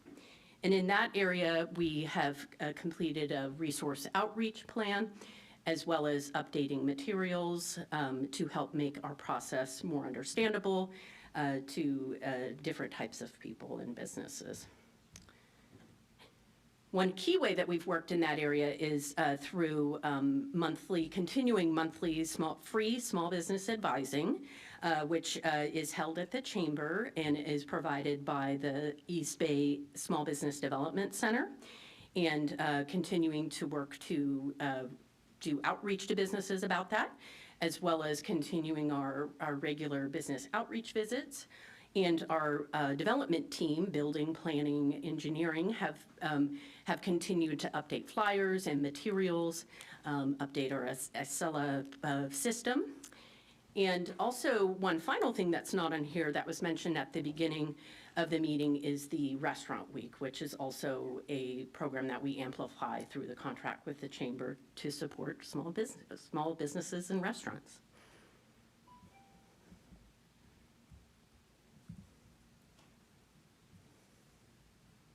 And you are complete. Yes. Your timing is literally perfect. Very impressive. With that being said, we will come to council members for questions, reactions, comments, and the like. I know, sorry, there's not a ending slide, but yes. I just had to take a breath. So beginning with Vice Mayor, please. Thank you, Katie. Thank you, Tom, for your work and your team's work. I just have a couple of questions. I wanted to go to slide 39. And I'm just wondering who the customer is that is being referred to. Develop formal process for customer interactions and feedback. Who's the customer here? Is it people applying for permits? Yep. Oh, okay. Yeah, and then it's on the email signature block for everyone in community development. So theoretically, anyone that I work with or any of us work with could provide feedback. Gotcha. Thank you for that clarification. I also wanted to go to the workforce development slide. Let me go to, so it is goal 5, slide 45. And then on the subsequent slide on 46, it talks about, there's 3 bullets. There's a San Leandro First Jobs program, but that who is the host of the San Leandro First Jobs program? Yeah, that is a private initiative. Tarani, it is multiple parties, though. Tarani is playing a role. The chamber is supporting the school district, workforce development board, the city. So we really, it's a multidisciplinary, but the organizations putting funding in for the internships are the businesses. Gotcha. Thank you. Just something that I've been reflecting on and thinking about is, you know, I would consider myself a higher education expert. That's what I do for my day job, as well as kind of connecting workforce development with higher education. Not higher education with a capital H, but post-secondary education that includes certifications, training certificates, apprenticeships, that whole kind of ecosystem. And one thing that I walk away with that I don't know are, if we look at industry in San Leandro and looking at the job needs of who we have right now, so that we're able to upskill and actually either support, coordinate, partner with our local community college district and with the kind of various institutions that provide that kind of post-secondary education and training. I'm just thinking about what is it that I don't know, and what I don't know is what are the types of certificates and education that the current San Leandro job market is asking for, so that we're actually able to build programs to expand access to jobs for people that wouldn't normally have access to those jobs. And so there's a lot of kind of already ongoing work through some of the regional partnerships on kind of mapping out what are the industry needs. But you know, as we talk to businesses, especially some of our larger employers, we know that there is a shortage of healthcare technical workers. And so are we able to partner with our local community college district to provide those certificated people to be able to be placed locally in San Leandro? There's HR professionals. So I'm just wondering, like, if we look at the industry in San Leandro and we kind of have a kind of like a heat map of, we have a shortage of finance managers that don't necessarily need to have a college degree, but do need to have some sort of certificated training, or HR professionals, or some sort of like manufacturing technical skills where you have to have a certificated training. Anyway, so what I'm trying to get at is to really understand what is the gap in certifications, education, ongoing adult education to actually meet the needs of local San Leandro industry and regional. So that's just something that kind of comes up for me. I have a lot more comments and questions, but we're halfway through our slide deck and there's a lot of staff waiting to talk to us. So I'll leave that at that. Appreciate your time and your investment, and to the rest of the team, thank you. So I do want to be clear about our use of time, because we talked about it as a team and we recognize that we may not be able to finish today. It was a conscious decision made by certain people to let's just plow through with everything. But I am very clear about this. These are the 5 council priorities. We will spend as much time as we want to on each of the priorities. That was very clear coming into this meeting. So I don't want any council member to feel like they cannot ask, because you have to protect other staff members. Everyone is aware of the challenge that we face. And as we look through our time, if we honestly don't feel like we're going to get to the last 2, that's fine. We'll just adjourn and we'll continue at our next working session to work through them. So please do not hesitate to ask your questions. That being said, the one thing that I did want to offer, Ms. Bowman, if you wanted to discuss a little bit some of the connections perhaps with the battery manufacturers and some of the guidance and connection that has been provided to them, and or talk about Carrington College or other opportunities that you are already aware of. Thank you. Yes, you had asked, what are we hearing from businesses as to needs? An ongoing thing, for all the time I've been here is the aging out of of people in the trades and other people at our businesses. And that has been ongoing, and, and there's still more work to be done there. We do, talk about that with the community colleges, and the Carrington College expansion is one example where they have added electrical training there. Another thing that we have heard is the need for battery technicians, and with several of our battery companies that are looking to move to small stage pilot production.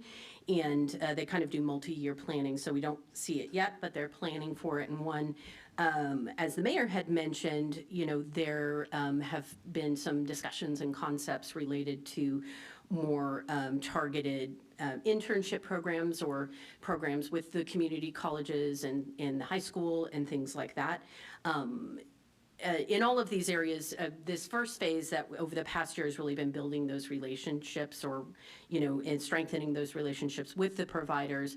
And there's still a lot of work to be done. So certainly, I hear what you shared. Okay, so we will go to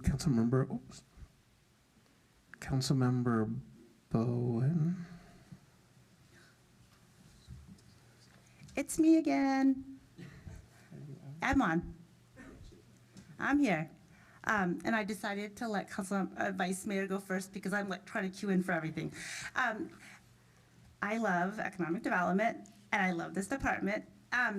A few things. I had the opportunity to visit Oklahoma City earlier this year and really focus on how they've been able to build out because of public-private partnerships. So I'm really excited that we're really focusing on that as well. I think that the more that we can get stakeholders involved in shared goals, the more people will obviously then be committed to help the community thrive.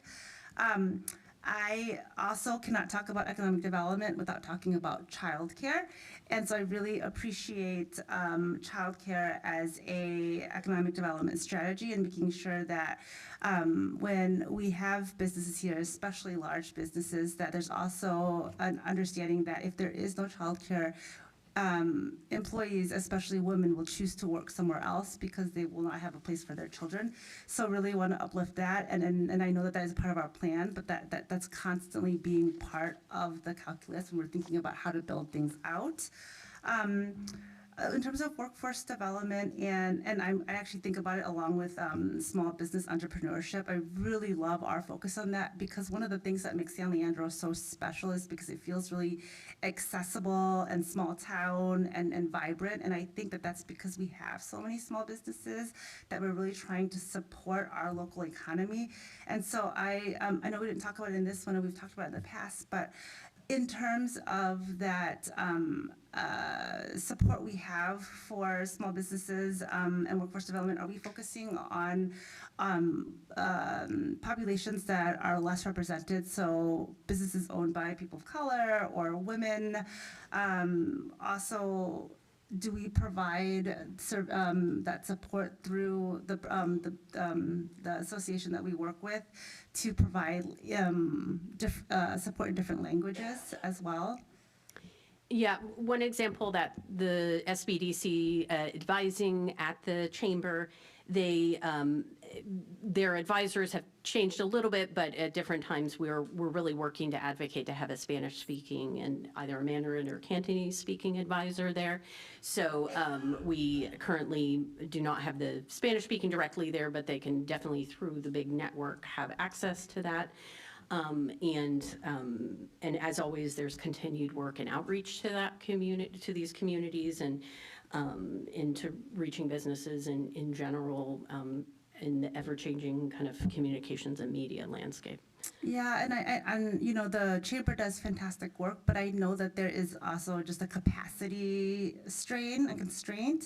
And so if we can help support the chamber in helping them reach out to new businesses, especially ones that are Chinese speaking or Spanish speaking, because that is just, I think I've heard from the chamber as well that they do have difficulty with translations and whatnot. And I love all the new businesses that are coming in.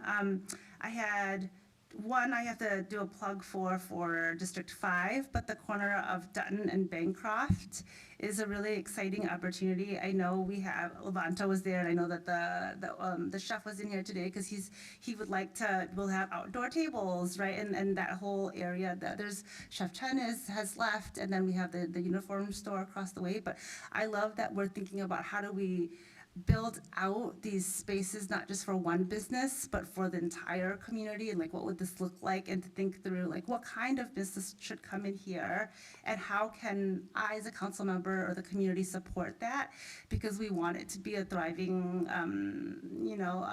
commercial district, and it would be really great if it was filled with lots of great businesses like a wine bar and a floral shop combined together is what I would love to have come, and I've shared that with Katie in the past. But anything. And then the last thing I have a question on, if we go to slide 41,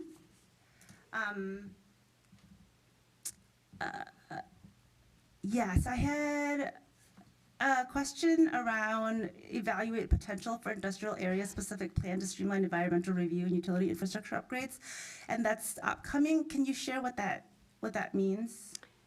Yes, so the scope at this point, and it'll be finalized, but looking at, we currently have some evaluation going on with the larger community development team at whether and how there may be potential for financing districts in San Leandro, whether it's in TOD areas like Bayfair or downtown or the industrial area. And they have identified that there is some potential where that would pencil. And those are actually a different way for public-private partnerships in which additional ways to generate revenues for infrastructure. And so it would be taking those evaluations to the next step. Would that consider something like how we have the downtown benefit district, but to have a benefit district further north, like along this corridor of 14th Street? That study doesn't specifically look at that, and I think, as you know, those districts need a certain size to be viable, and there had been some discussion in the past as to whether the current district could get larger, which that might come back up as that looks towards renewal. Okay, thank you. Seeing no other hands raised, I'll ask a couple of questions myself. We talked a little bit about the permit center and some of the troubleshooting teams, et cetera, that have been established. Have we developed some metrics to assess, are we getting better? What does better mean?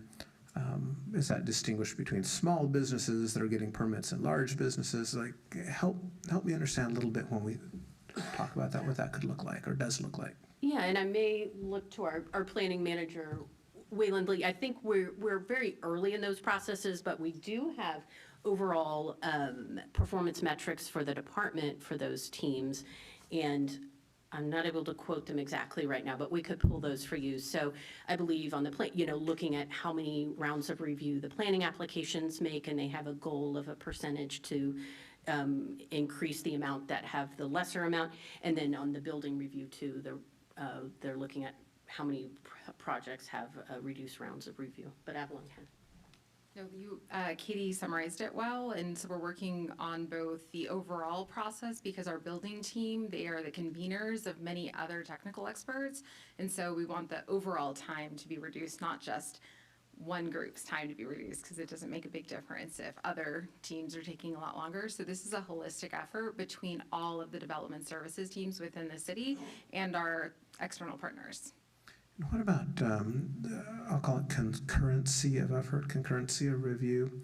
I think one of the questions or comments that typically come to me and presumably to other council members is this idea of like, well, I wish you had told me that before because I could have fixed 2 things at once or 3 things at once. Yes. Is that in the multiplicity of turns where you're trying to address that? And if you can elaborate a little. Yeah, so, and we had an external group come in who works in cities across the country and help us do an audit of our development services and identify our priorities. And so we're working through that work plan and how we communicate with customers and how we provide information in a very timely manner so people can take action, even if it's involving an outside agency, which is often the cause of delays in development. That is 100% aligned with what we're working through in our implementation plan. Absolutely, as well as communication expectations, timeliness, response times, all of those factors. I think one thing that would be certainly useful for me and maybe for the whole council would be to lay out kind of the current state, the outcome of the audit, and then some targets. We're trying to reduce this 50%, whatever this is, because then that lets us to go and speak to the business community. Like, we do have standards, we do have a process, we do have expectations that we are driving towards. So thank you about that. There was a description, I think we're looking to make our spaces more inviting. And so part of that I heard like tucked in very quickly, quarterly power washing downtown. Recently I got some, let's just say challenging email on the topic.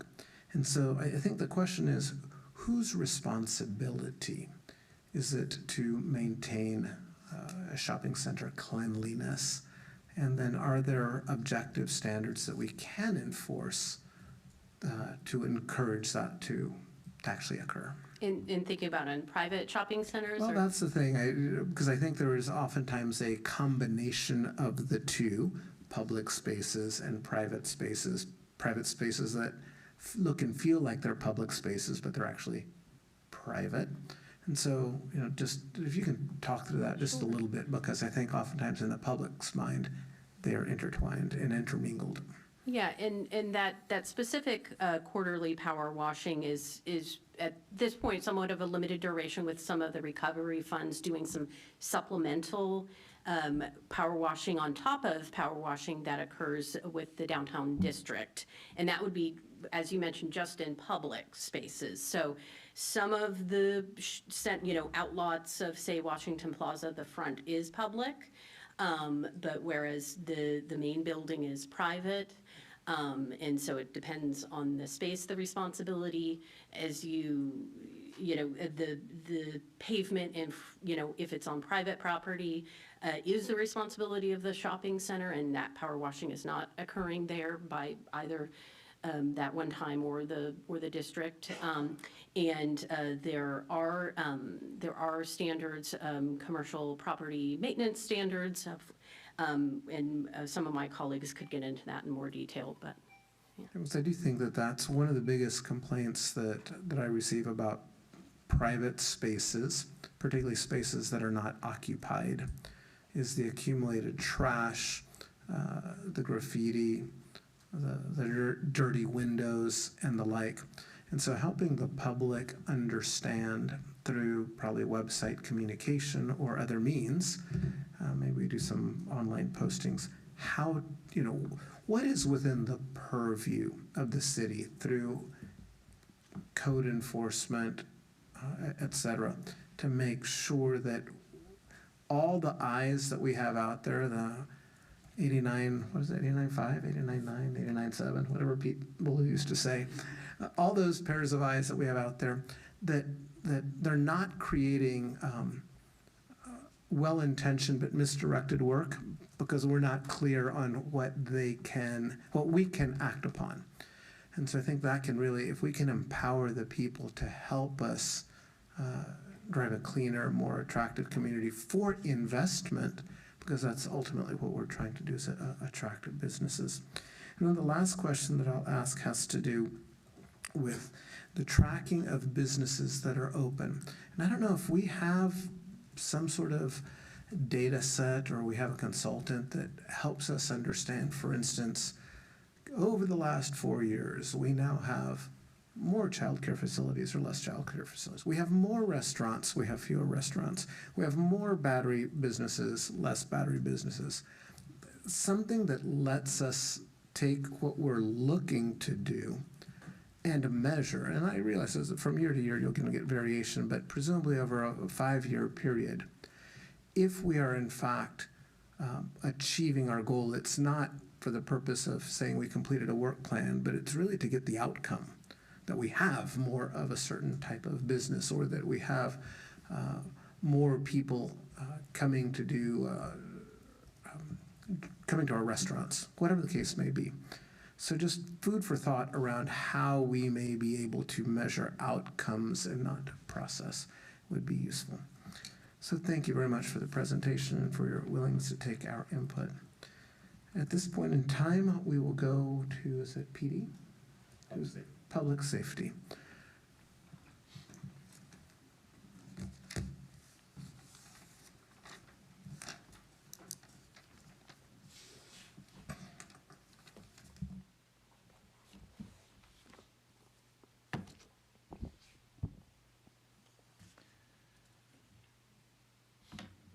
All right. Good evening, council members. So before you get started, I think a good question has been asked.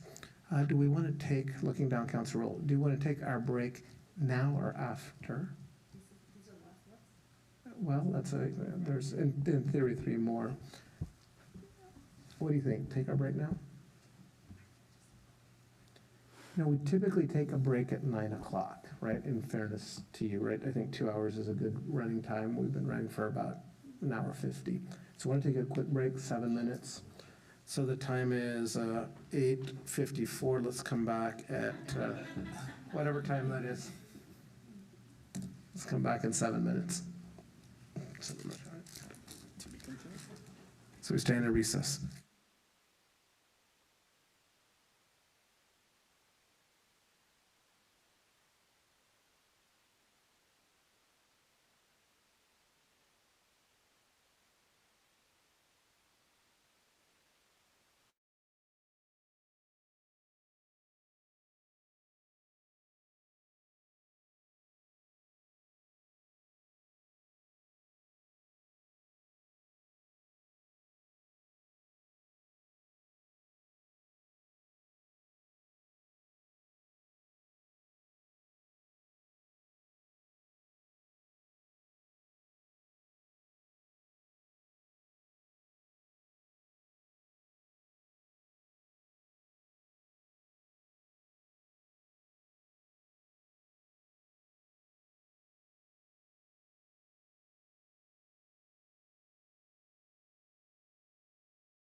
Okay, we are back in session. The time is 9:02. Please proceed. All right. Good evening, city leaders and members of the community. Captain Abe Tang with your police department, here to discuss the public safety portion of the council work plan. All right, starting with section 1. This is our staffing plan. As you can see, we're currently on track to meet our 2 incremental staffing milestones, 78% of authorized strength by the end of this fiscal year and 82% by the end of the next fiscal year. You'll note that our objective to fill 2 vacant traffic officer positions, unfortunately, will be at risk or delayed indefinitely, and I'll discuss more of that on the next slide. No problem. All right, as mentioned before, our current sworn staffing level is at 76%, and we are on track to meet the 78% goal due by the end of this year. Our successful hiring efforts have been offset by some recent spate of retirements and separations. And going back to the goal of filling our 2 vacant positions in traffic, that's going to be delayed indefinitely. Unfortunately, we are giving priority to fill our critical vacancies that have resulted in a couple of recent retirements from our criminal investigations divisions. So unfortunately, the traffic unit replacements will have to be on hold until we can fill those positions.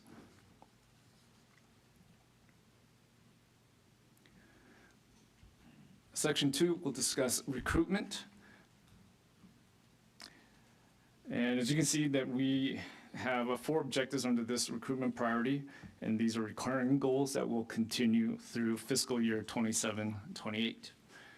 Our social media team continues to be active on our platforms with a consistent volume of posts and engagement. In addition to showcasing a variety of work done by different divisions within the department, we also provide a balance of recruitment, celebratory, educational, and on occasion, whimsical posts to give the community a more holistic view of the police department. We aim to visit 1 academy a quarter, and we have been averaging 8 recruitment events per quarter. That exceeds our targeted goal of 6 per quarter. Our recruitment team has found that the greatest amount of success occur during in-person recruitments at the written and physical agility tests for police recruits. We've also placed an emphasis on consistent follow-ups with applicants to guide them through the process. We found that this personal contact has been the difference between some of our candidates coming to our department versus going to another. All right, in the next 4 sections, I'll be going over the work plan priority that's broadly aimed at reducing animal control costs overall. Section 3, reducing number of strays taken to the shelter is pretty straightforward.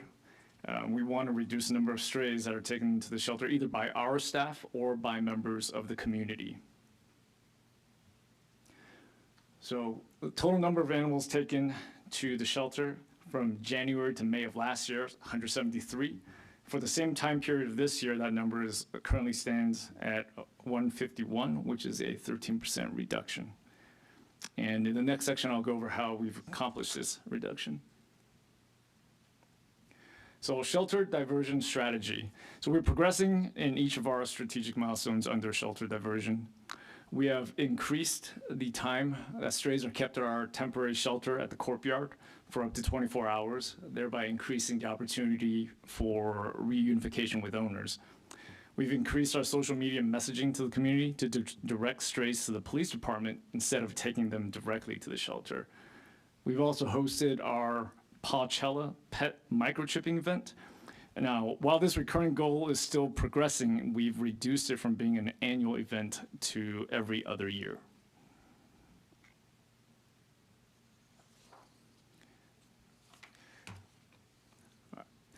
Our next section discusses filling the vacant animal control officer position.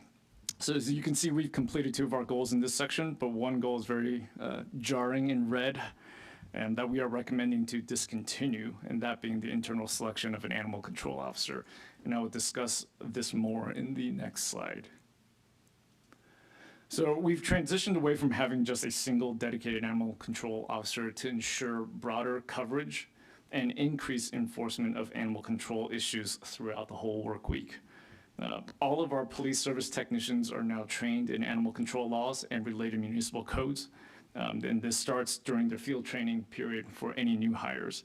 And all police service technicians and the police service technician supervisors are sent to a 40-hour animal control training course. And to show how this change has worked out, I'll move on to the next section, which is increased enforcement of loose dog violations. The numbers I'm going to cover here are actually going to be all animal control related numbers, not just loose dog violations. So we've already completed a review of animal related municipal codes and have also trained all of our police service technicians on them and incorporated this into our training program, as I previously mentioned. As you can see, our educational and enforcement goals are both progressing and on track. So we've taken a two-pronged approach towards increasing enforcement. The first being educating our community. We've done this via recurring social media messaging, and we've also done it via in-person warnings that we've issued. At the same time, we've also increased the emphasis for staff to enforce violations. So the enforcement numbers from January through May of this year currently are 70 citations and 133 warnings issued. And this is compared to 38 cites and 80 warnings issued for all of 2025.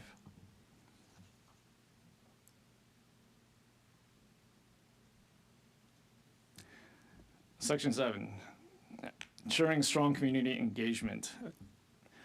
Here we have a list of community events for both the police department and the fire department.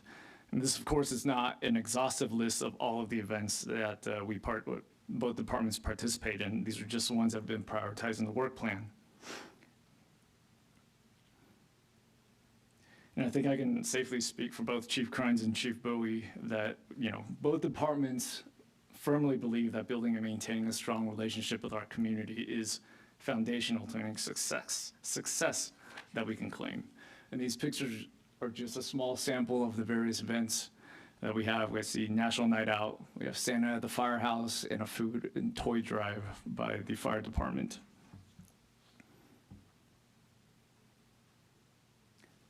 Section 8, I'll go over encampment removal. As you can see, we're progressing well in all of our goals here, and we are in fact exceeding some of the set expectations that I'll go over in the next slide.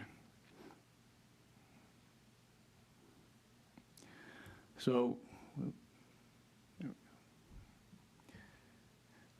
we've established recurring bi-weekly meetings with Human Services and Public Works to continue our collaborative efforts on encampment removals. Currently, we are averaging between one cleanup per week to one every other week, so far exceeding our target goal of 3 cleanups per quarter. Also, instead of our stated goal of monthly meetings with the Union Pacific Railroad Police, we are now conducting them on a bi-weekly basis.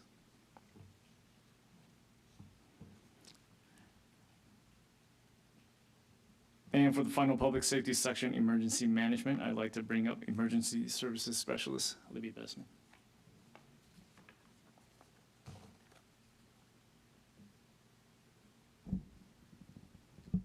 Thank you, Captain. Good evening, Council.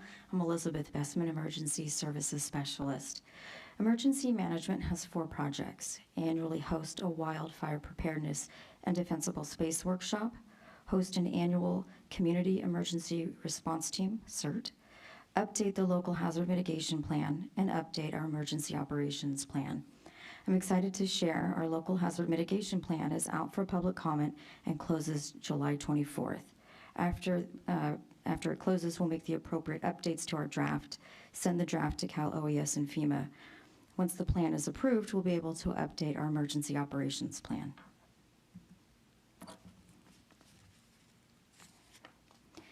Because of the Alameda County Fire Department, in March, we were able to complete our yearly wildfire preparedness and defensible space workshop. And just last month, we were able to complete our yearly CERT training. A big thank you to our partners at the Alameda County Fire Department. This concludes the public safety portion. So thank you for your presentation. We'll come to council members for questions/discussion, beginning with Councilmember Bolt. Thank you for the presentation. I'm gonna go through my notes real quick. On slide 60 with the animal control, where it says, looks like we may go in a different direction. Ease my fears that, please, that these type of calls are gonna go unserviced. If they get in a queue with all the other calls, that, in my opinion, I don't know, you can correct me, but that would be like a low priority.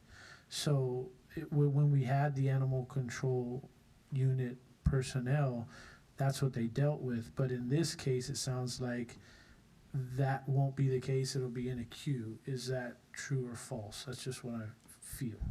So it is true that the call will go into a queue based on priority, but I can say that, and I don't have the metrics for it, but I can tell you that previously when we had a dedicated animal control position, they were working, I believe it was a 410 shift. So they were only available 4 days out of the week and obviously 10 hours a day.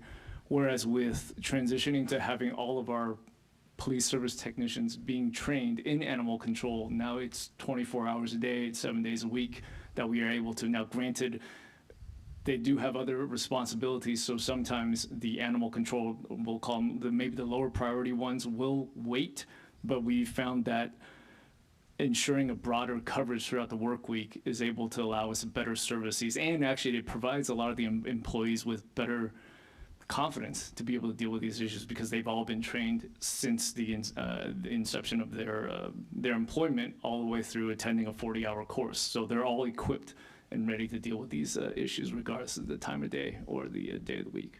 So it becomes a trade-off of hopefully more service.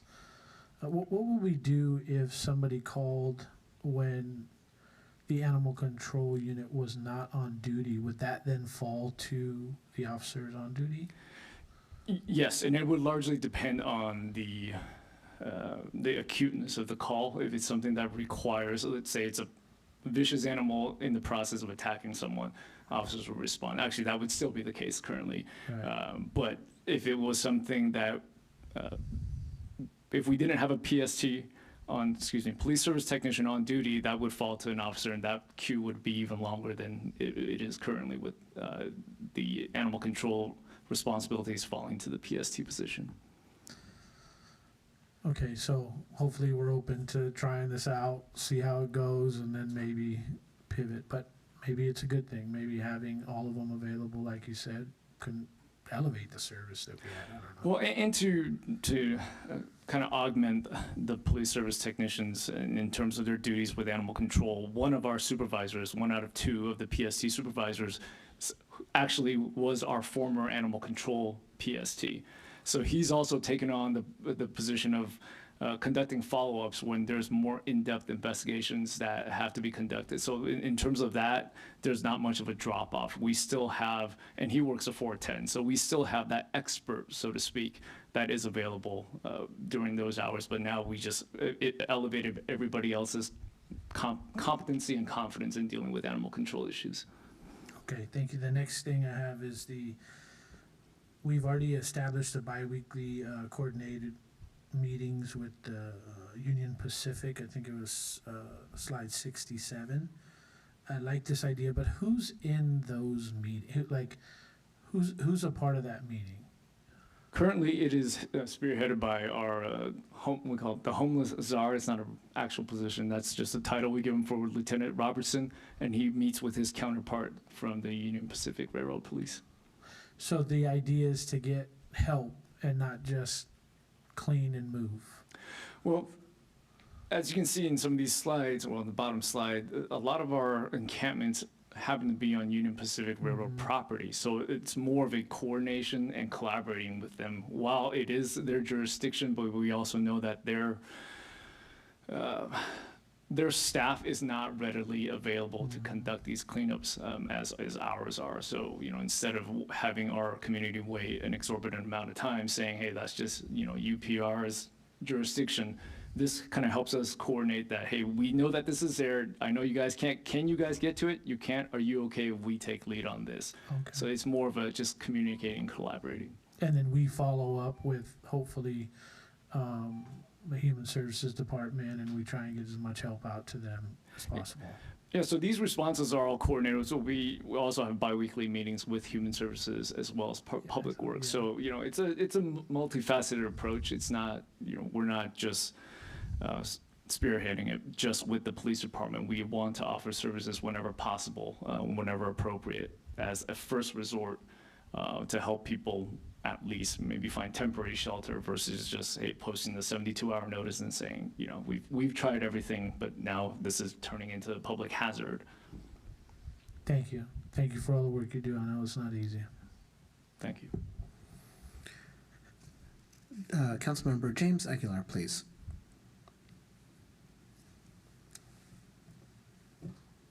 All right, yes, thank you very much. I appreciate first the answer to Councilmember Volt's question on the animal control officer. I was going to ask kind of similar lines, and so I thank you for the clarity on that.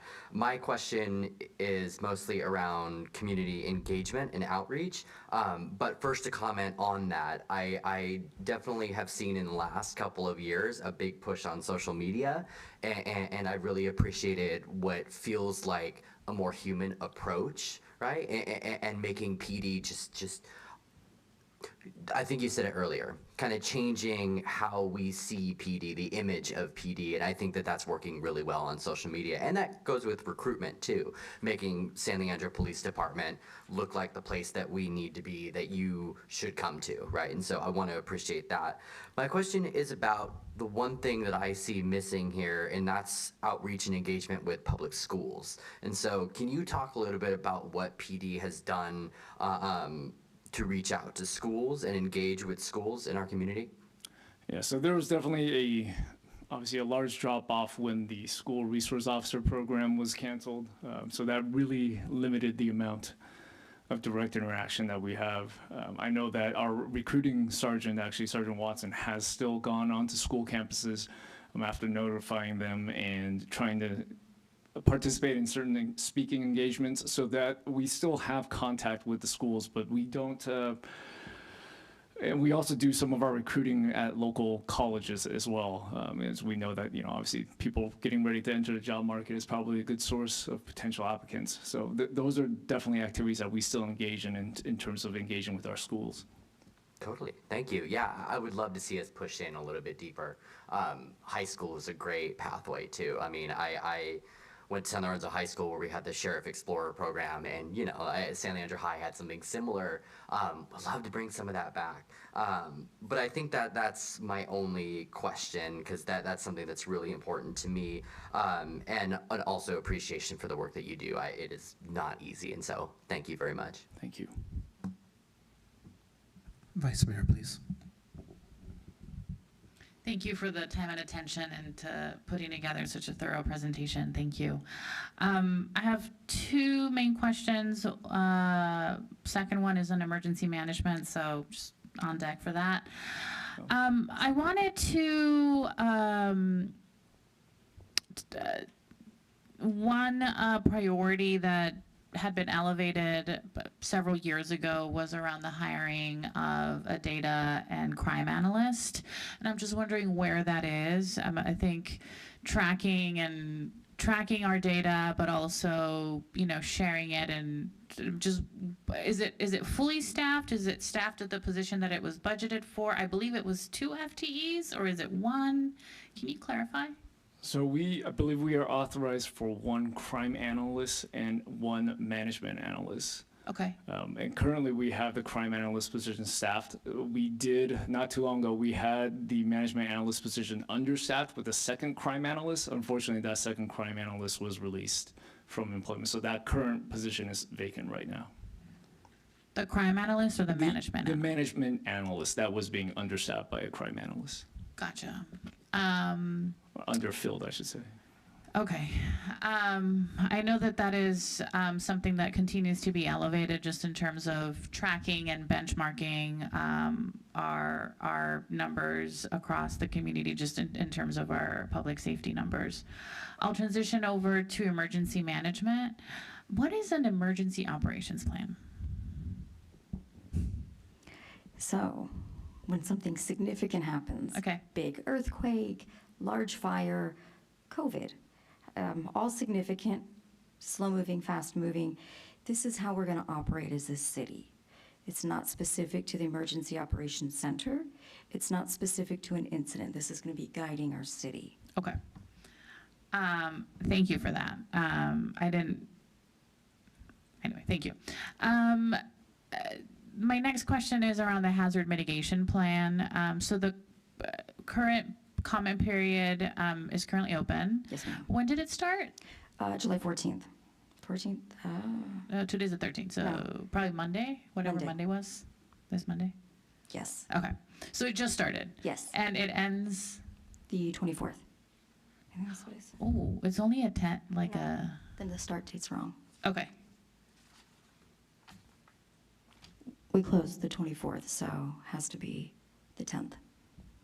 2 weeks. It's only a 2-week comment period. It's only a 2-week comment period. Okay. And then once the comment period closes, you briefly spoke a little bit about that process. But once we have our comment period, how does community input actually influence the local hazard mitigation plan? Great question. So I got feedback from our consultant, and I believe feedback came through other avenues, where looking not just at wildfires, but how are we moving people? How are we being mindful? So we will take all of the feedback as appropriate. We will make changes to the draft plan. Evacuation is not a part of the hazard mitigation plan. It's the hazards that we look at and how do we mitigate them, hence local hazard mitigation plan. But we will take feedback and address the concerns,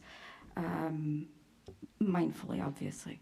So then once the comment period closes, you collect all of the input from the public, and then we have a consultant that is kind of helping us. And then what is the time frame from the closing of the comment period actually, before I jump into that question, does it get approved by any entity? So before it goes to Cal OES and FEMA, we will do the review. Depending on what the comments are and the suggestions, I may ask for some help from our partner agencies, my partners within the city as well. It will then, it doesn't go to approval there. What happens is it goes to Cal OES and FEMA. There's a 45-day review period. It comes back to us, and then it comes here for approval. We will be sending the draft to other agencies, so Water District, City of Hayward, long list of our partners that will look at it. So we're collaborating and making sure that everything makes sense and others have time to review. And so from coordination and communication with other partners,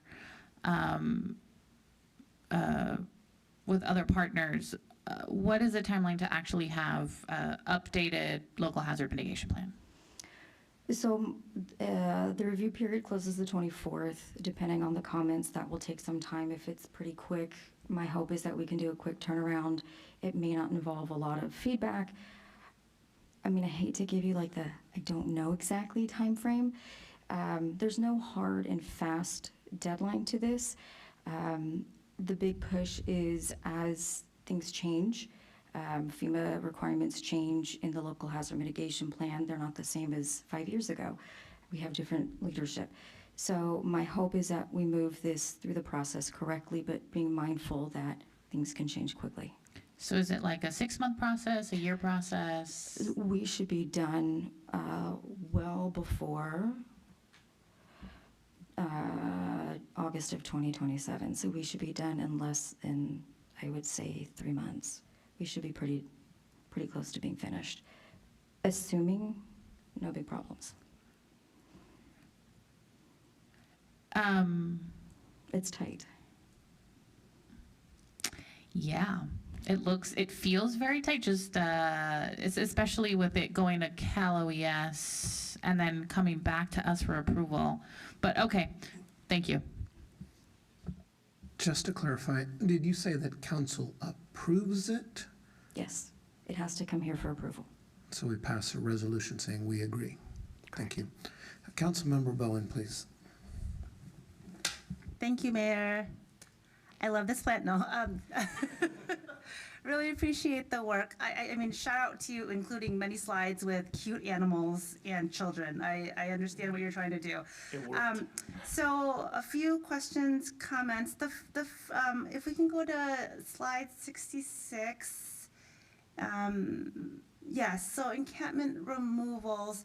I have a few questions around that. And then I think on the next slide, it talks about the establishment of the biweekly meetings.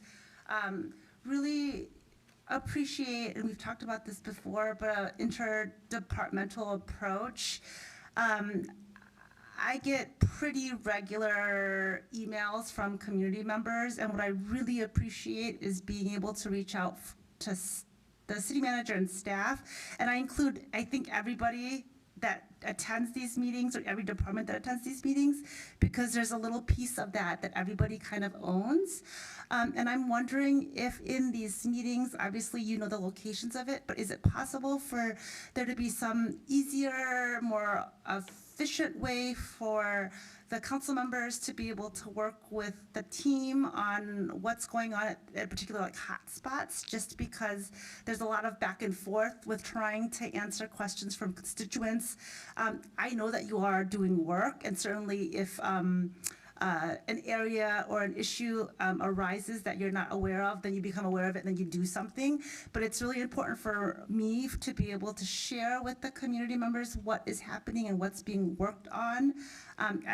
Oftentimes the immediate solution isn't going to be necessarily possible, but it's clearly something that, you know, that staff is aware of, and that we're trying to be really holistic with our approach of, you know, yes, let's clear encampments, but let's make sure that there's somewhere for them to go, or let's make sure services are provided.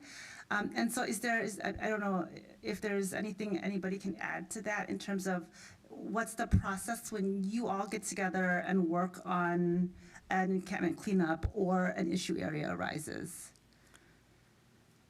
So, not personally having been in any of these meetings, I can't speak to the actual process. I just know that something that you already touched upon and that I also spoke to is that, you know, we do try to make this a holistic approach. It sounds like the council members are you asking for almost like a report back, a brief back on certain problem spots that you've already communicated, but you haven't heard back? Is that what I'm getting? Yes, but not necessarily to ask for you to do more work, because you're already talking. I mean, when you're meeting, you're obviously already talking about things, but is there, maybe that's the ask, is there an easier way for me to be able to communicate with you so that I can communicate with the residents that these things are happening and that we're working towards solutions? We've got a team standing behind you, clearly ready. They have the other half, so I will gladly. We've got backup. Good evening. I'll add one piece, which is that staff do develop a monthly calendar of encampment cleanup. That doesn't preclude new sites from being added throughout the month. However, if that's helpful information, we could share that as well. And then I know Chief Bowie wanted to add some additional information about services offered. I'll just add, I know Captain Ting isn't in these meetings, but the ARU is also getting that calendar, and they often coordinate with PD, with Union Pacific. They know all the players involved as well, and they'll go through ahead of time before a sweep comes to offer services. So that is happening on a regular basis. So it sounds like I need to CC you in my emails. You do. Okay, will do. I really, but yeah, I mean, I obviously just really want to shout out for the work that you all do. I mean, it is, the question that I have too, and I think any of you could answer it, is obviously we've been talking about budget and budget constraints, and I'm wondering, if there is going to be an impact on this particular service with encampment removals or just mental health services or just the ARU, like what are some things we're thinking about in this next year as we're continuing this work? Specifically, you were talking about budget impacts or cuts? Yeah. I don't foresee any changes to the way we're operating right now with, it's part of the ARU's normal operations. It's been built into it at this point. Great. Also, I don't foresee any budget changes having an impact on the amount of encampment cleanups that we're able to conduct. Great. And then, Councilmember Aguilar mentioned earlier about schools, and I did want to mention that I really appreciate that, especially at the beginning of the school year, and it's going to be next month. Again, I think like the second week of August. I know that PD does a really great job of trying to do outreach and education to the parents. Because traffic will become an issue. We will all converge on the schools and people will still need to try to get to work and kids will still be walking to school. So just really appreciate the additional effort you all put in at the beginning of the school year, even if that means some parents get tickets for double parking or sitting in drop-off zones. But I think it's a really important thing for us to be able to do in partnership with the school district to ensure that kids can get to school safely. And then the last thing that I will say is for the police department and all of the departments that work on encampment removal and across the departments, I really, really appreciate the responsiveness that you all have had to my emails and the community members because they're just desperate to be able to figure out how to help their neighbors and how to ensure that, especially when it comes to public safety, that we're addressing those needs. So thank you so much for that. Thank you. So a few thoughts from me. I think it's important that PD be tightly connected with providers such as Building Futures. And so when we think about the operation of the Navigation Center, making sure that you guys are just attached at the hip. You mentioned PSTs being cross-trained. Obviously, we believe that cross-training, or at least I believe cross-training is extremely important. It creates diverse job possibilities and makes work a little bit more interesting. That being said, I'm a little bit unclear on what is currently on the PST's plate. So can you elaborate? Yeah, so I think the best way to describe a PST position is it's kind of like a Swiss Army knife. They engage in a lot of different responsibilities. So one of their primary duties is to operate our temporary holding facility. So they act as prisoner transports. They'll do our booking processes, fingerprinting, photographing.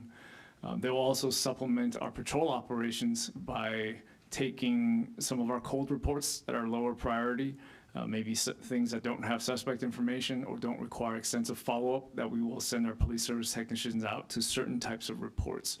They'll also do things, some of their responsibilities also include issuing parking citations, abandoned vehicle abatement,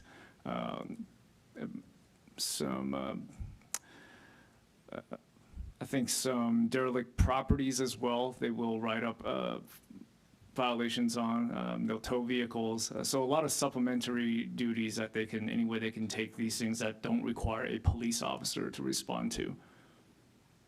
So thank you for that. PD profile or PD promotion, you guys have been very good at social media engagement. And I think you have a very powerful following, significant engagement. One of the questions, or I guess maybe comments, requests of you, is when it comes to things like schools, really doing a little bit more. You did one video last year at the beginning of the school year, which that was an awesome video. But what about more specifically with respect to our schools? So that's just something for you to think about. When it comes to walking, one of the main challenges that we have around our school sites is too many vehicles. The number of vehicles creates traffic risk, particularly risk to young children.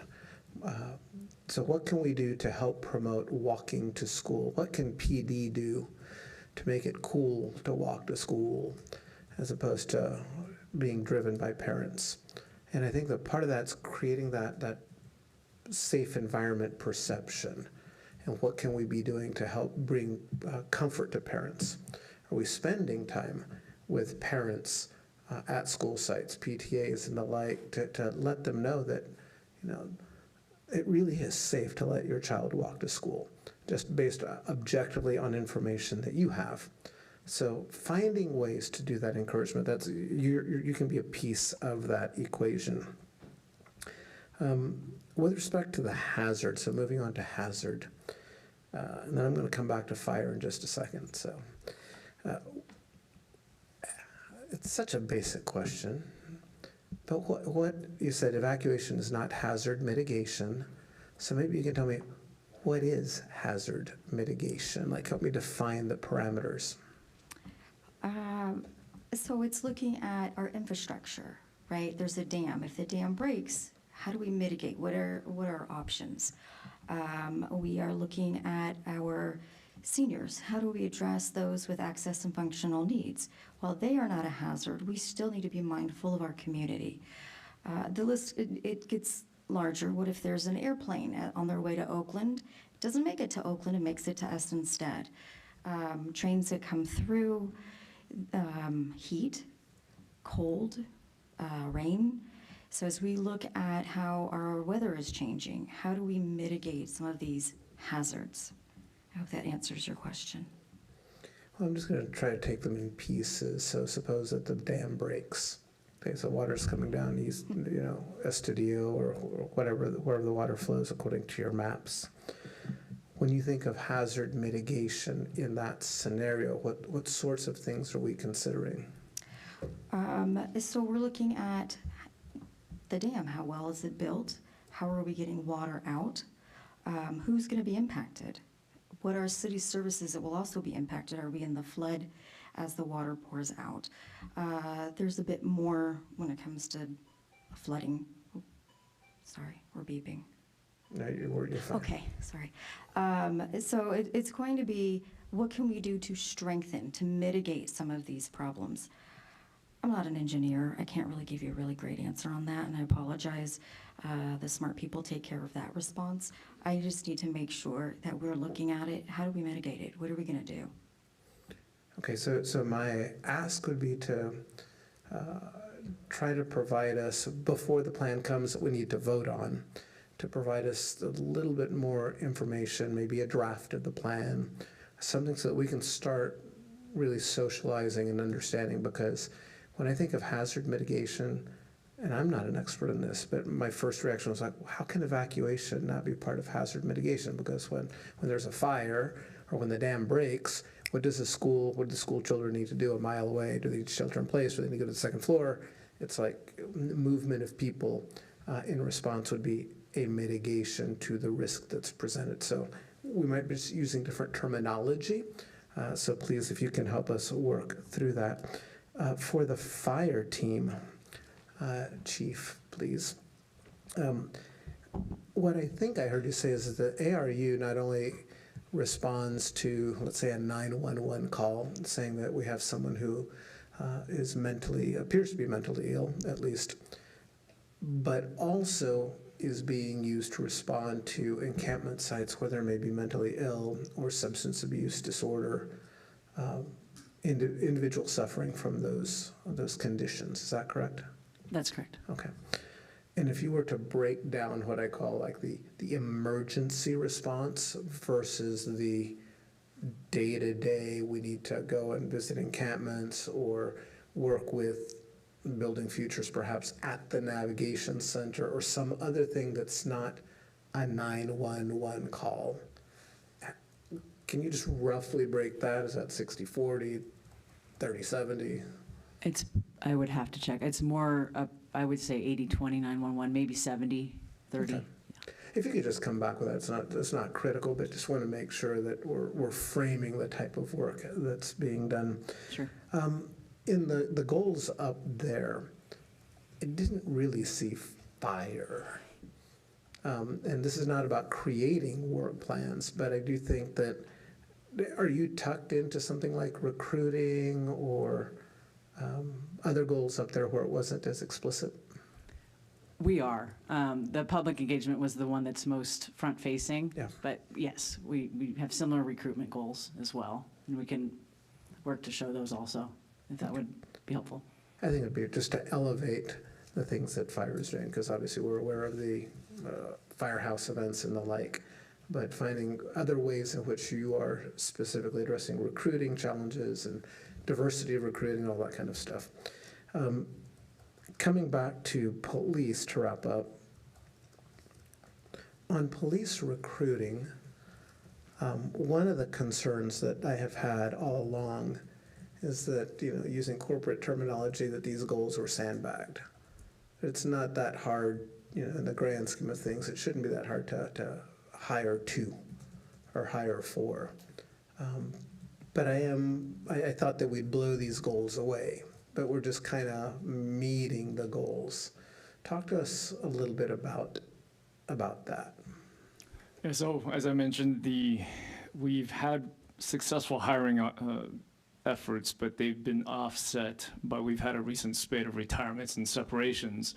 Now, while we can somewhat project upcoming retirements with a fair amount of accuracy, we've had several unanticipated separations that we obviously had no ability to foresee. So that has really kind of set us back, whereas we would have made a lot more progress than we currently are. So if someone wants to join the force, someone comes to me tomorrow and says, I want to join, what is that process? What should I do with that information?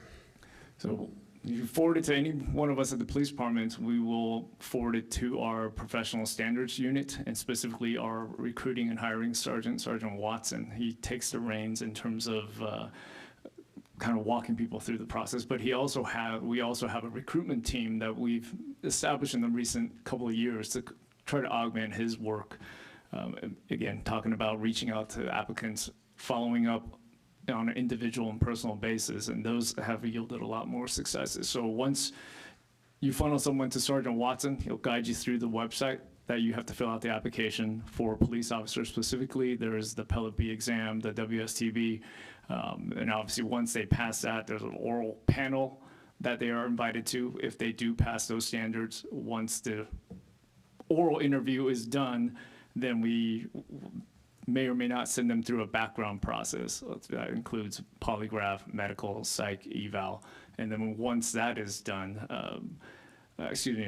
before we send them the backgrounds, they will go through a command interview as a second level of interviews before we decide if we're going to send them through a background process. So, but once that process is done through the backgrounds and they're actually hired on, then we're talking about a brand new recruit. They're gonna have to go through a 6-month academy, field training, et cetera. I think my interest is primarily when someone comes to me, because I have made a referral and I'm going to make another referral, but it's like, what should they expect? So if someone could follow up with me just so that I can make sure that the expectation is what's actually happening, and if it's not, then we can close that feedback loop. Absolutely. So with that being said, I think we're done with this presentation. Thank you very much for all 3 of you for stepping forward.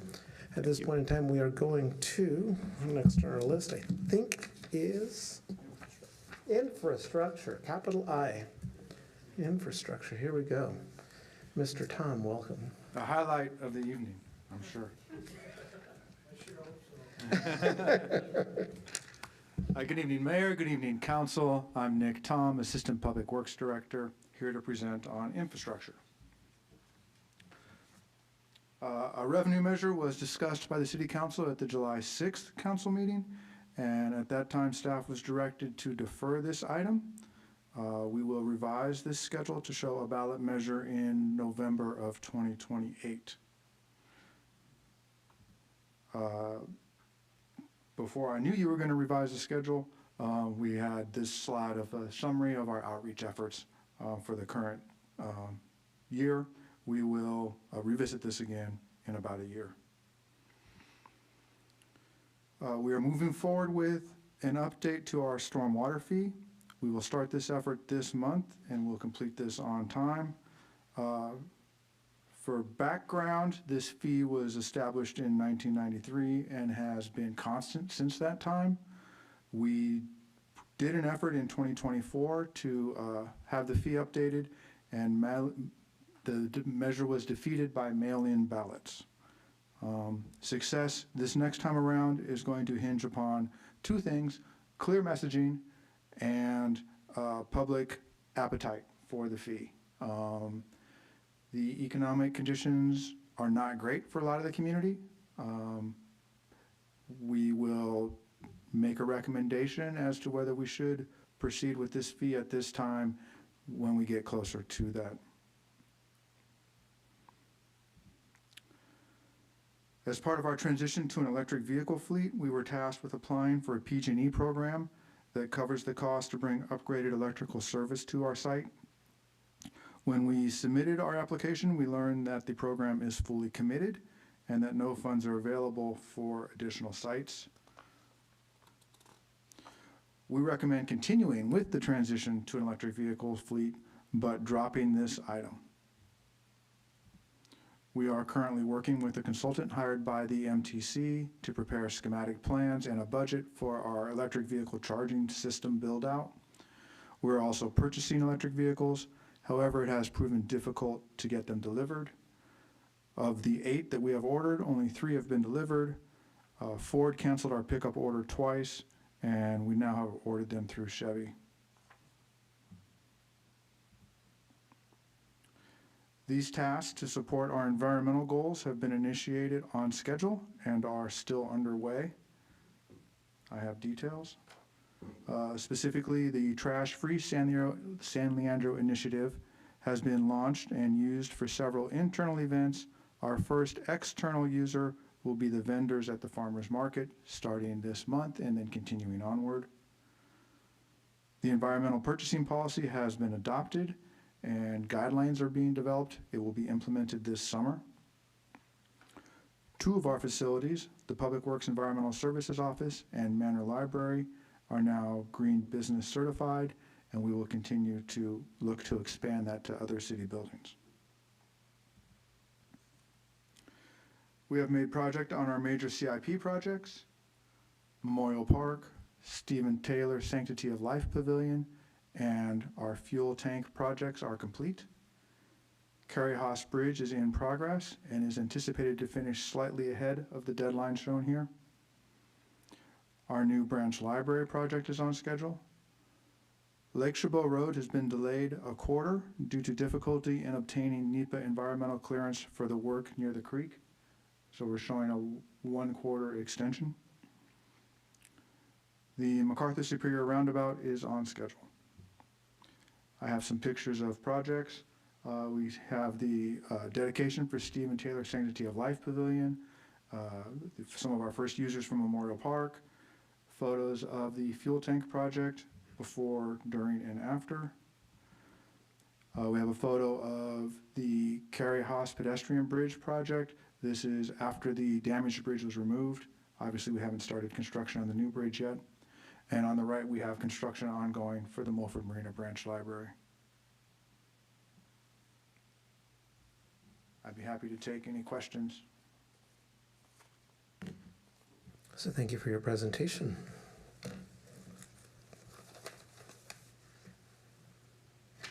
There you go, Councilmember Bolt. Yes. Slide 73. Design, construction, execution, and PG&E rebates. It says we're going to recommend discontinuing, but then you said we're going to stay with the submitted. Can you just explain that a little more for me? I'm losing it here. Yeah, thank you. That's a great question. This goal was very narrow. It was to apply for a specific program. The goal supports converting to an electric vehicle fleet.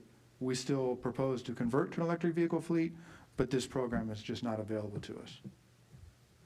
Funds, or what do you mean it's not available? Time, or what happened? PG&E had a certain budget for assisting applicants with this work, and they received enough applications to expend their budget before we got our application in.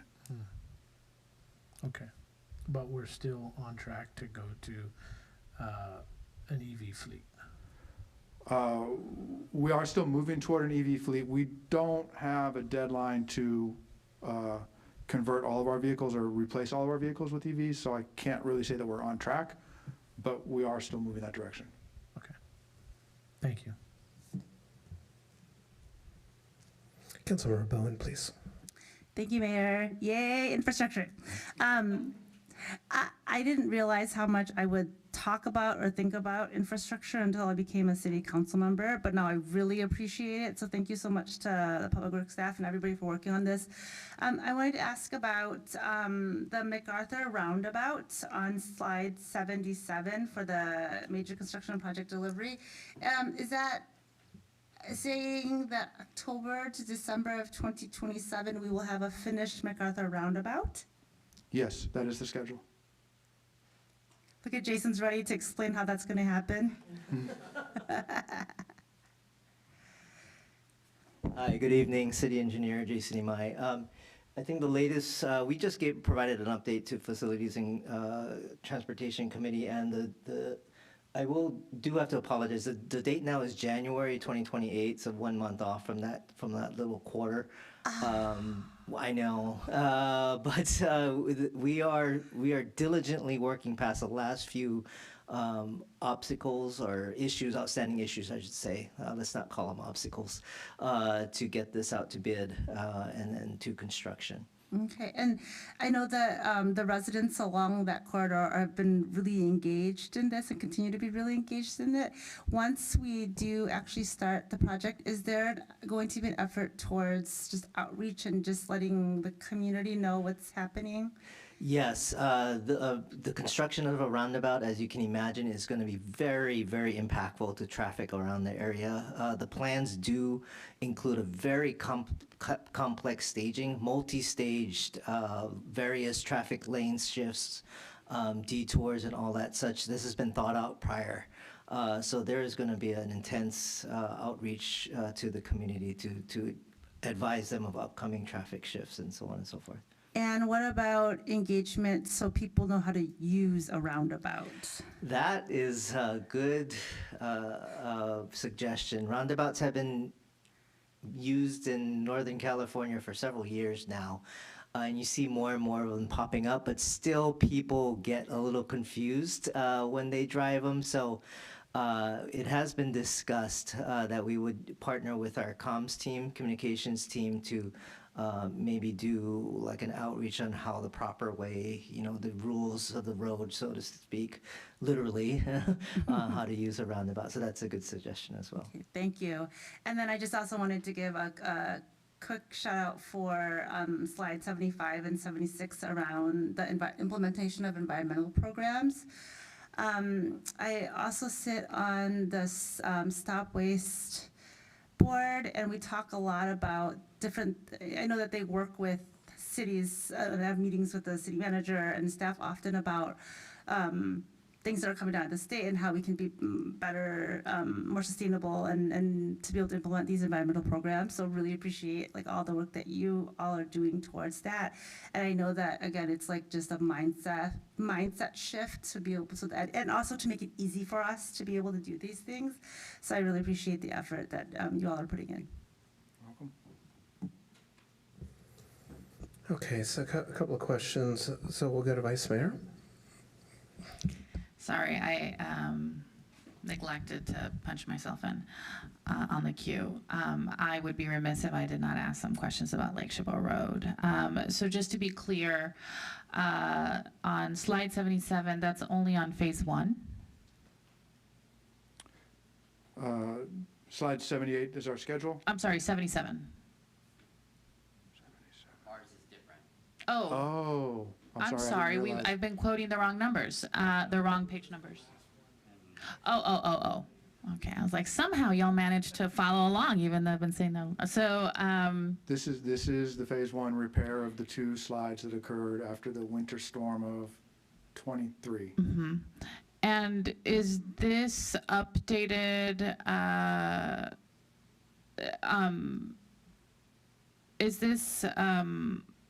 Is this timeline matches up to the project page, or does the project page need to be updated with this timeline?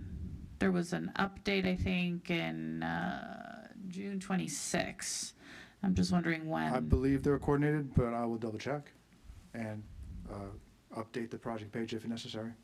Okay.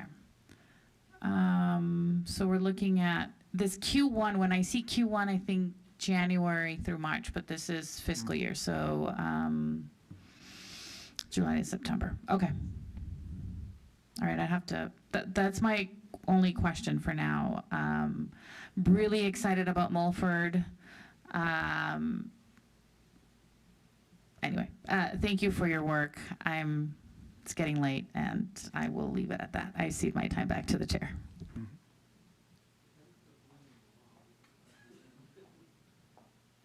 Okay, here we go. Seeing no other questions, I'll ask a few myself. 1383. How are we doing? Are we ahead of schedule, behind schedule? Are we super excited? Talk to me about 1383. I think I might need to phone a friend. You can phone a friend. Where's your friend?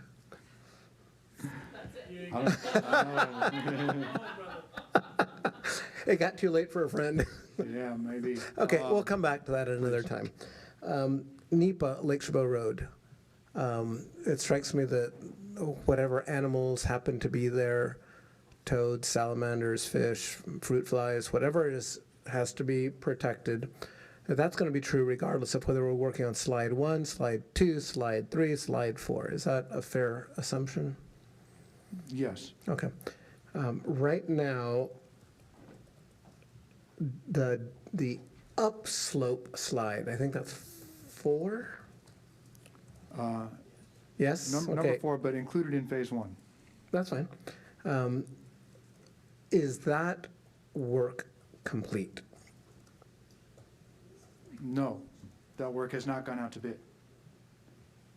So the work that we have there with the riprap that we've put in, et cetera, that's not the final outcome. No, that was an interim measure to stabilize the slope. The design for the full mitigation for that and rebuild of that slope is complete.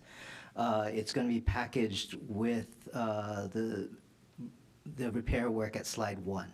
So slide 1 and slide 4 are going to be packaged together and put out to bid. Okay. I need a motion to extend. Councilmember Bowen. Me again? Yes, I will make the motion. Do I have a second?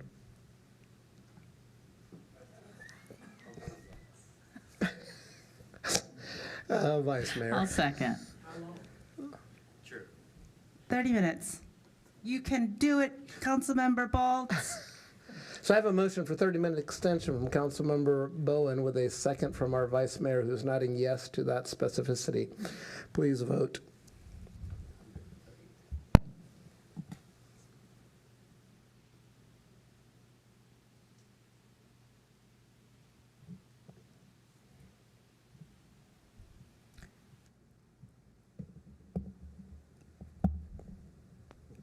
All votes are in, and the motion carries with 4 yes votes and 1 no vote.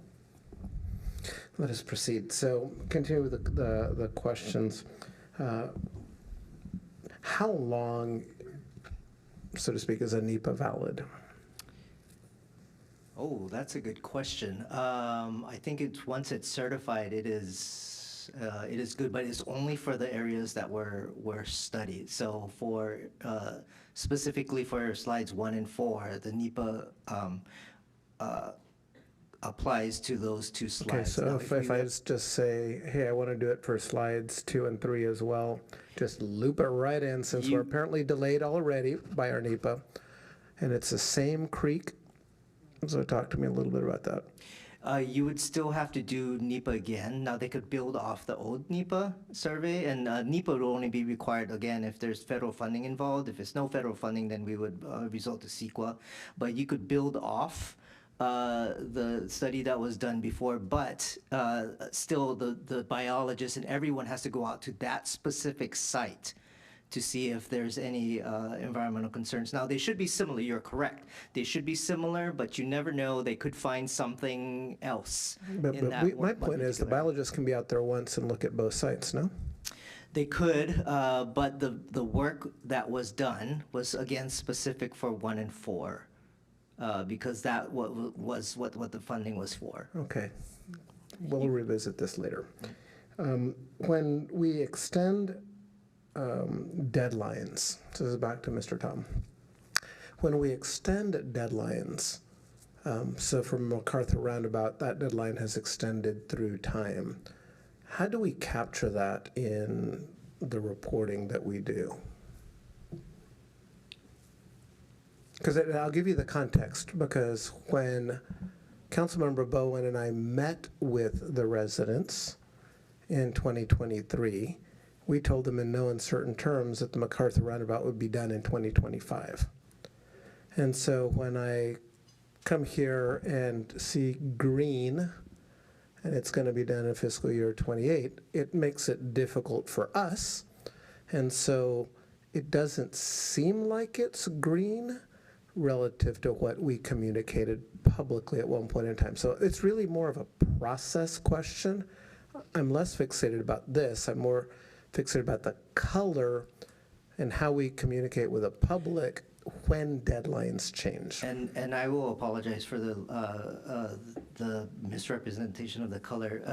We are updating the public on the schedule. So the schedule on the project website is accurate. So whenever there is a delay, and then there are examples of it on MacArthur Roundabout and Lake Chabot Road, when we say, hey, we promised this we said the NEPA was going to be done by, I think it was a certain date. We said there's a delay, now the due date is this. And we publicly disclose that on the on the project updates website. So our primary method of communication to the public is that website, and we try to keep it up to date as much as possible. And whenever there is a delay, we'll state the reason for that delay. Because I think ultimately what I care about, and I've heard from a number of council members, but I'll let them speak for themselves, what I've heard is that we want projects on time, on budget, and sometimes we're delivering things ahead of budget, and that's awesome, and we need to celebrate that. I think I've heard some really good news recently that wasn't highlighted here. No, and and I'm glad you brought that up. I'll share that with you. So there have been a couple of projects recently that have been delivered on ahead of schedule and under budget. In comparison, those projects are completely within the control of the city of San Leandro. They do not have any outside agencies. They do not have any regulatory approvals. Those two projects specifically were our curb ramp project, where we replaced over 100 curb ramps ahead of schedule and under budget. The second one was our sanitary sewer point repair project. That one's coming in ahead of schedule. Those two projects were completely under the control of the city of San Leandro. When we start to involve other regulatory agencies like FEMA, like the Water Board, Caltrans, all these other agencies that have approval authority, that's what puts them on these major construction project deliveries. And that's what makes them major, because they're so complicated. So that one, some things are out of our control, and we try to react as appropriately as possible. But it's difficult. But when we are able to control a project, fully, I think we've proven that recently that we can come in on schedule, or even ahead of schedule sometimes. So we're going to find reasons to celebrate that, trust me. Yeah. But when we are behind, we need to be very transparent that we are behind. And the other comment on that is that on these bigger multi-jurisdictional projects, use your electeds to put extra pressure to make things happen. Delays are natural. But when projects are delayed several years, that's not good, and that's where we need to, because that's literally costing the city millions of dollars. So that's really important. For the electric vehicle fleet, I know you were talking about a PG&E program in particular. There are other programs that have been funded out there. Now, Ava Community Energy was looking for opportunities to build chargers in different cities, because I'm assuming that's charging programs, or is that for paying for the vehicles themselves? The program I'm familiar with through AVA was a initiative where they wanted to lease public parking spaces and put in charging infrastructure that would be open to the public. Because I know that the Air District and AVA, in different ways, have been focused a lot on supporting electrical vehicle infrastructure in particular. So let's just make sure that to the extent that we can tap into either of those or monies that ACTC is working to allocate, there seems to continue to be this set aside of money for charging infrastructure. And if it's only for public, then just we can confirm that. But for example, there's been a lot of electrification of school buses, and that's clearly not public infrastructure. So it's the money that's going to electrify the charging stations on school grounds for school buses. So I'm just looking for ways in which we can find that type of money for this type of purpose that might be outside of PG&E. And then the last one that I was very interested in is a stormwater fee update. Because obviously we cannot run a city on revenue that's 35 years old. Costs have increased, full stop. So my real question here is that, and it doesn't have to be addressed today, but I very much want to understand how we will approach this differently from last time. That's really important to me. Last time, we did not have images of trash capture devices. We did not have images of, breaking down pipes that were cracking or whatever that needed to be fixed. So one recommendation that I have is that we be very much focused on actual images, videos, things that people can say, oh, wow, I didn't realize that it was that bad. Because I think the opportunity is there. Residents have told us that they are willing to pay for infrastructure in particular, and this would be a fee that's specific and it's associated with a specific purpose. So I think we can, with that focus, help our residents see how instead of using the general fund to subsidize, that it pays for itself. So thank you for the efforts that you're undertaking in that regard. So that we will move to our final item. And our final item is the fifth priority, housing and homelessness.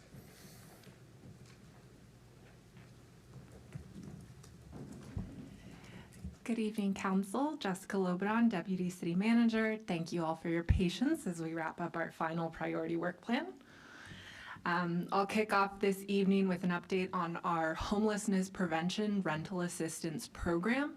As a reminder, this is a limited subsidy for extremely low-income households that are at risk of homelessness.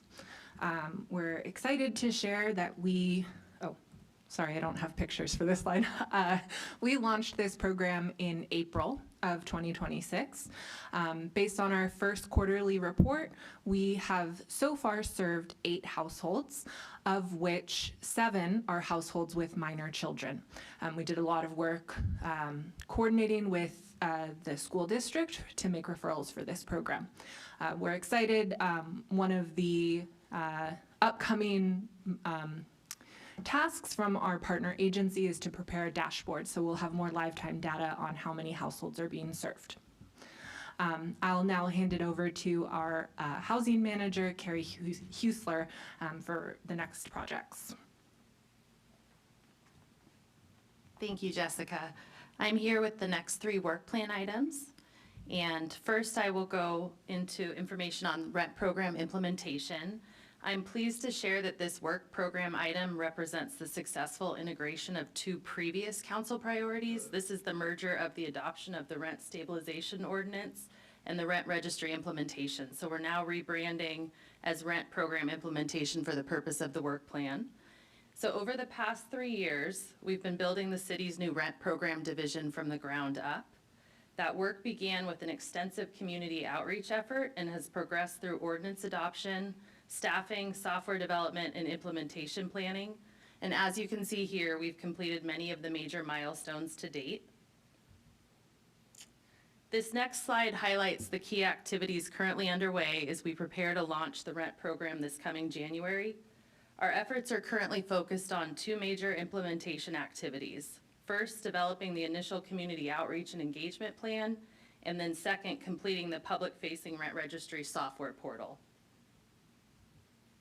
In summary, we've successfully completed several key milestones, including adoption of the rent stabilization and rent registry ordinances, completion of phase 1 of the rent registry software, hiring of 3 new staff members, and then I'm also pleased to share that we are in the process of hiring a permanent rent program manager who will lead the city's rent program as we transition from implementation to full program operations this January.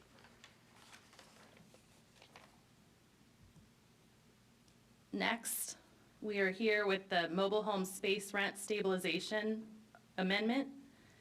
Council approved a one-year extension of this work plan item through June 2028 to allow sufficient time to prepare the first draft ordinance.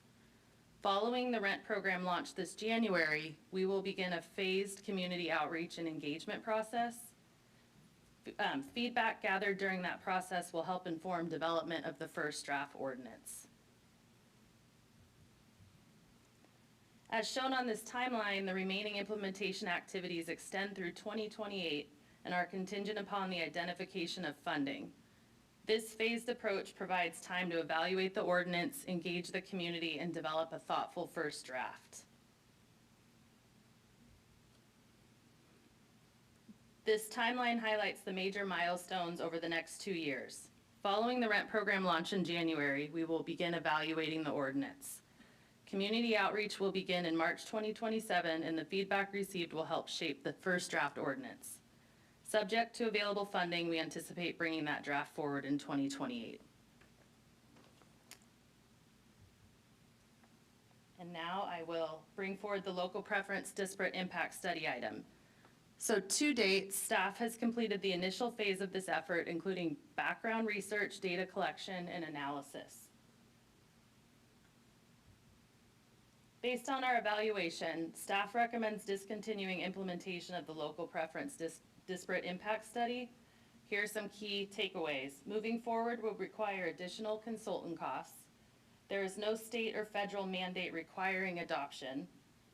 Discontinuing this effort would not affect the city's inclusionary housing ordinance, and there are currently no current affordable housing projects that would be impacted by this recommendation. And I will hand it off to Jessica Lobanon, our Deputy City Manager.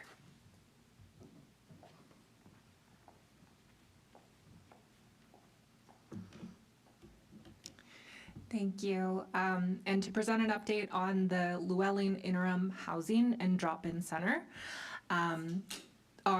We will be coming to council in the fall with a more robust update on the first year of operations. But just some of the key highlights from the first year.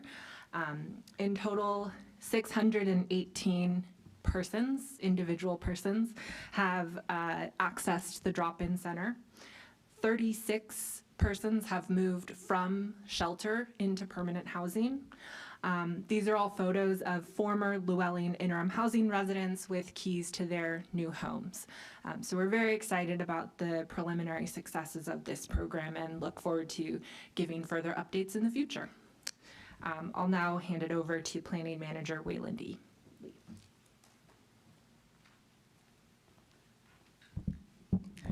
Good evening, council members. The purpose of this work plan item is to remove the barriers and the constraints to the development of new housing in the city. And over the past year, we've made progress on multiple fronts, including the following.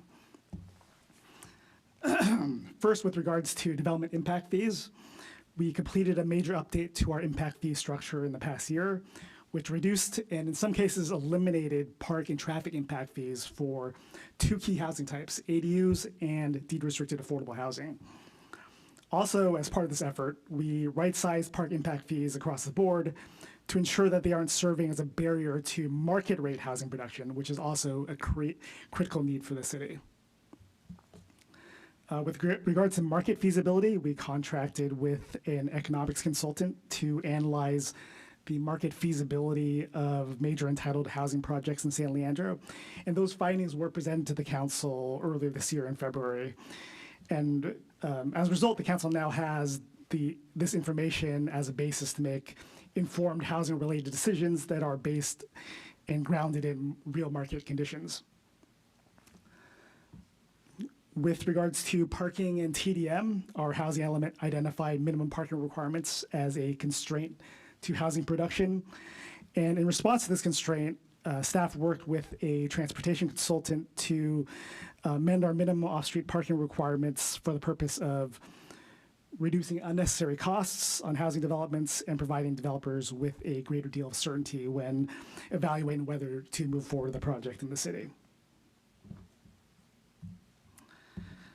This slide highlights some work that's currently in progress.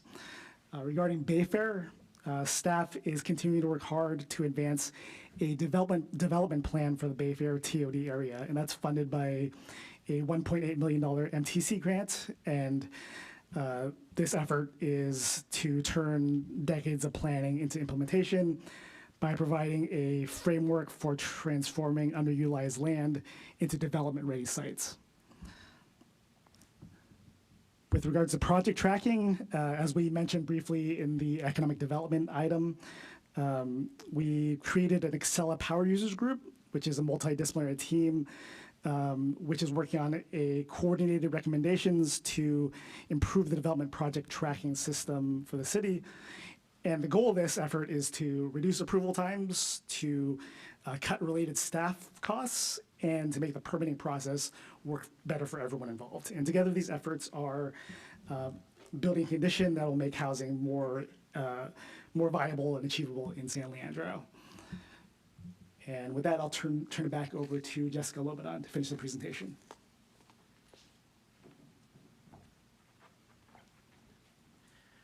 Thank you again for everyone's patience this evening, and I understand we're moving directly to public comment now. Well, very quickly, we will take the council questions, going to Councilmember or Vice Mayor Vivoda Walton, please. Thank you. I wanted to go back to, hold on, I have too many tabs open because I've been opening up the project pages for various things. I wanted to go back to the rent program and wanted to ask on the expanded renter protections that included Just Cause, some of the other, there was a kind of a legislative package, so to speak, that included rent stabilization, Just Cause, and other expanded renter protections. It is my recollection that the council elevated rent stabilization based on staff capacity, and I'm just wondering where the other expanded renter protections, where are they in the work plan, or are they not included in future work in like fiscal 27, 28? You mean something like Just Cause or something? Yeah. Or yeah, I think that would be something that we'd have to bring up at a future planning session. It's really not on the radar right now, so to speak. I think we were, like you said, prioritizing the last couple of years, between the rent registry and then rent stabilization more recently. So that would be something that for council to certainly discuss and bring up in future priority planning sessions. Okay, I was under the impression, I'd have to look back because I was under the impression that it had been pushed, but that's fine. And mobile home would be also coming, it is delayed, as we mentioned at the March session, but that was actually next in the queue too, so. Okay. My other question was regarding, we have different slide numbers. I'm looking at number 4, local preference disparate impact study.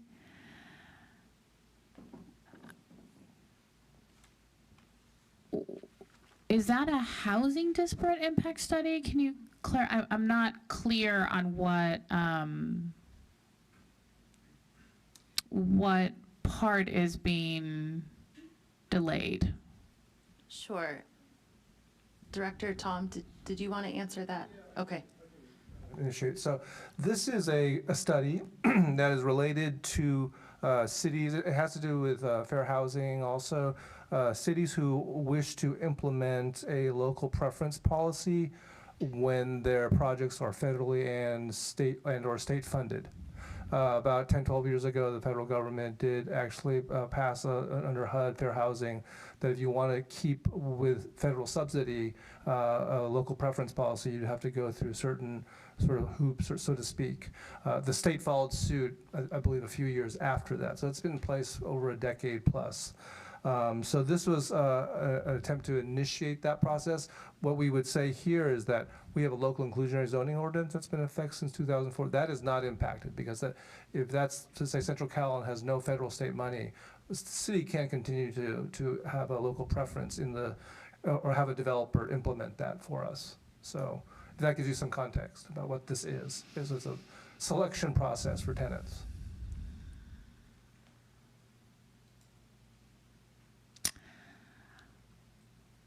So I guess this is more of a comment.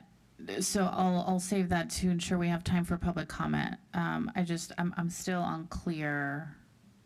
I would have to look that up, but it just, my brain and heart really goes against not, if a disparate impact study, which is intended to protect and to ensure that low-income communities are able to not have disparate impact on policies, right? This is the intent, is to prevent disparate impact. This kind of, I'm trying to kind of align it. Anyway, so I'll just leave that there, and if there's time for comments, I'll add that. Councilmember Bowen, please. I just want to express my enthusiasm for housing and homelessness, just as I have all of the other priorities, but seriously awesome. I wanted to ask about the mobile home space rent stabilization amendment, the timeline. So the public review period, community stakeholder meetings, due date February 2028, and then the next date is a city council work session in March 2028. Maybe I was getting I'm trying to figure out sort of like what's going to happen from the sort of like beginning of it to the end, because it seems like a pretty long time frame from when we're like doing the work to the final second reading and it passes. Why is it such a long period? Sure. I can add that we are going to start the public outreach campaign and the stakeholder meetings in a similar fashion as the rent program work that we did a few years ago to get to this stage. We're going to start that alongside the council hearings and inform and have a lot of feedback.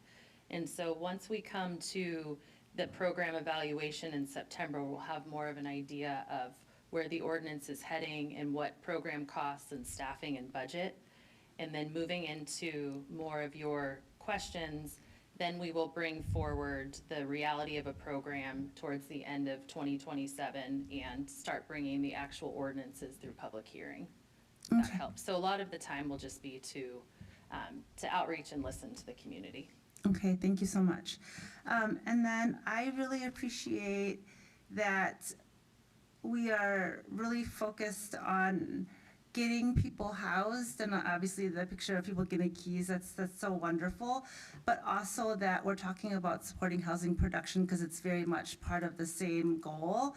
And I really appreciate the work that we're putting in. I say you all are putting in to making this happen. And then the other thing that I want to say so that Councilmember Bolt can get out here by 10:30 is for support of housing production. I love what could happen at Bayfair, and for us to be able to have more housing and more folks moving in and more families. I just have to always plug in making sure that we're providing resources and services to families and children as we're thinking about getting more housing in as well. Thank you. At this point in time, we're going to take public comment on this item. Mayor, we've received 2 comment cards and there are 2 hands raised online. Please proceed in person. Our in-person speakers are Jenny Madsen, followed by Mike Katz-Lakabe.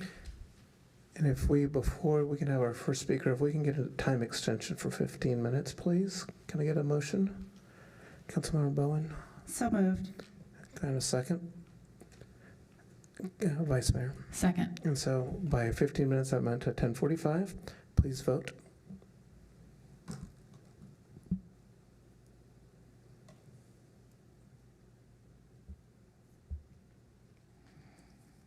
All votes are in, and the The motion carries unanimously, 5 yes votes, 2 council members being absent. Thank you. Thank you. At this point in time, can we proceed?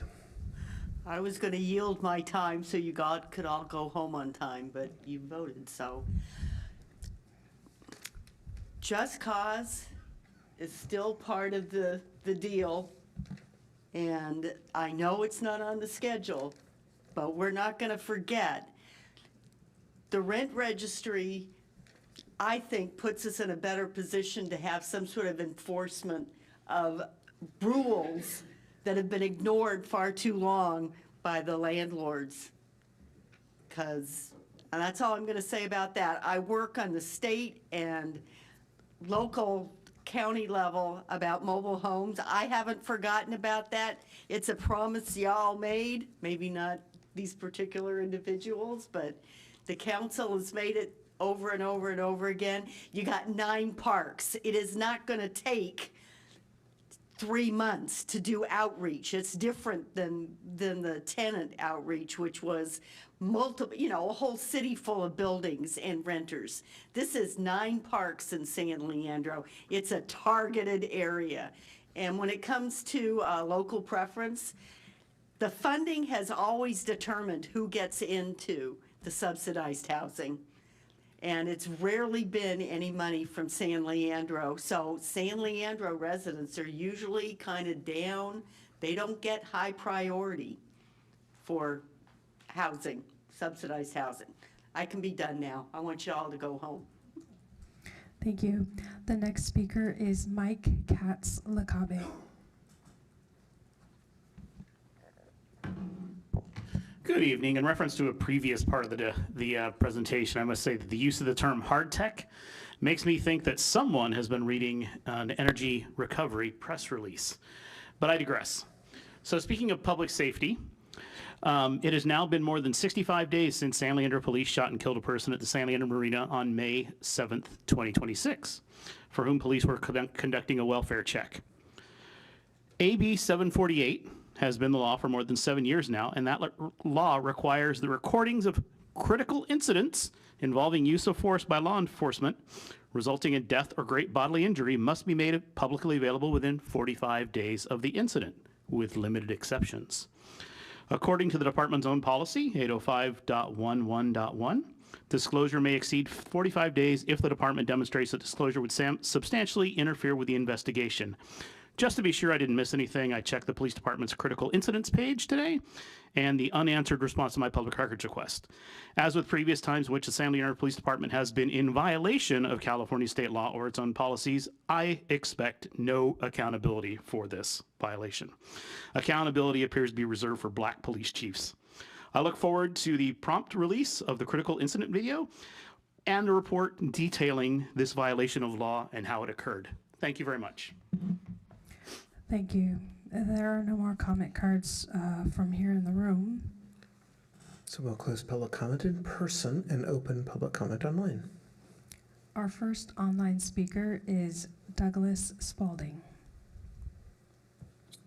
Thank you very much. Here, Jenny and Mike. I first want to share, I've been having a little debate on some social media, Facebook page, someone who commented, the city doesn't do anything, and having sat through this entire presentation, there's an astonishing, amazing amount of work going on, and I thank everyone for their parts in that. The thing I think is missing here is a discussion of data centers, and I'm mindful that Councilwoman Bowen raised it as an issue. I don't think we can afford to wait for the next priority setting meeting in March of 2027. It's an issue that touches on many of the priorities here, including economic development. Are we updating zoning zones so that we can put in data centers as office buildings, quality of life, public safety, the whole 9 yards. And the way that these data center developers are moving quickly and furtively, secretly, the wool might be over our eyes by next March. So I urge you to reconsider that as an urgent matter for your discussion. And I believe the best course forward is to declare a moratorium until we know a lot more. And Mayor, I did go and I've spent a lot of the last week looking at Santa Clara, and the information is not that great. I want to quickly move to the housing and homeless issue. I just find this astonishing that it's going to take so long. The mobile home rent stabilization ordinance has been promised for a very long time. It's not rocket science. We know what the elements are. Same with Just Cause. That's supposed to come after March of 2028. Come on. It appears like there's some quid pro quo going on where, well, you got your rent registry, you got your RSO, so we're going to slow the brakes on these other things. Thank you. Thank you. The next speaker is Alvaro Ramos. Okay, so I wanted to talk about how finance is a more significant issue, and it's not just about addressing the city's fiscal deficit. I want to pull finance out of the shadows and put it into the spotlight. We need to prioritize financial assistance, and I saw it appear under small business and entrepreneurship, but it's too limited, and it should be expanded significantly. I'm going to give you some examples because it's not just about money. We need a careful study of the 21st Century Road to Housing Act that passed the United States Congress. The president vetoed it, I think because Congress didn't want to pass voter suppression. Anyways, it includes flexibility for community banks to loan money for building housing, which I found interesting. And furthermore, I'm glad also, I heard earlier tonight about unbanked and underbanked populations of people. How much medical debt do people have? How much student debt do people have? How much credit card debt do people have, especially as a result of cuts from the federal government to food and health care? Maybe this is a place where credit unions could help. I'm open to ideas. Let's talk about workforce issues. So I'll argue that work access worked in the 1990s and stopped working in the 2000s, and it's dependent on a model of economic growth and rising productivity for there to be work to be done. So if you have economic stagnation and no significant productivity increases, there's not going to be any work. When the Great Recession happened in 2008, work requirements got in the way of people getting access to welfare. Work requirements have made a comeback in eligibility for Medicaid. And frankly, people will die from getting kicked off of Medicaid. That's going to be another government statistic. There's too much exclusion for workers in the economy. Thank you, sir. Your time has elapsed. Our next speaker is San Leandro Chamber of Commerce. Hello, everybody. This is Emily Grego with the San Leandro Chamber of Commerce. I don't have any actual prepared remarks for tonight, but I was listening to the entire presentation and realized that the business community touches on every single department that was reported on tonight. Our businesses or the organization itself touches on all of them. And I just want to give a shout out to those that we work with at the city. You know, there are times when we're pushing for something and asking questions, but we are always really happy. I don't want to use the word happy, but we're always want to work with the city staff so that we can get things accomplished for our businesses. I want to give a big shout out to the mural that is for the trash enclosure down in the middle of downtown. That looks beautiful. We work with the library on some workforce development initiatives. There's a lovely young lady there by the name of Sarah that we've been working with, and we are going to do more. We are going to do a workforce development workshop around the trade, certificate programs. I just realized we should probably invite fire and PD. We are in the midst of a first jobs program that is going on successfully. Restaurant Week is working out really well. There is difficulty with translation with some of our Asian-owned restaurants. And others. So we could use some help and some collaboration there in some way or another. And public safety, we're happy to hear that encampment removal is still on track, but we're still worried about the third party contract that is no longer going to be in place. That's really important to keeping our community safe. But all in all, thank you all for the work. Thank you for the collaboration, and happy to answer any further questions on how we collaborate after this meeting to any of the city council members. Thank you. Thank you. Mayor, there are no more hands raised online. Okay, so we'll close public comment online. Come back to council members for final thoughts.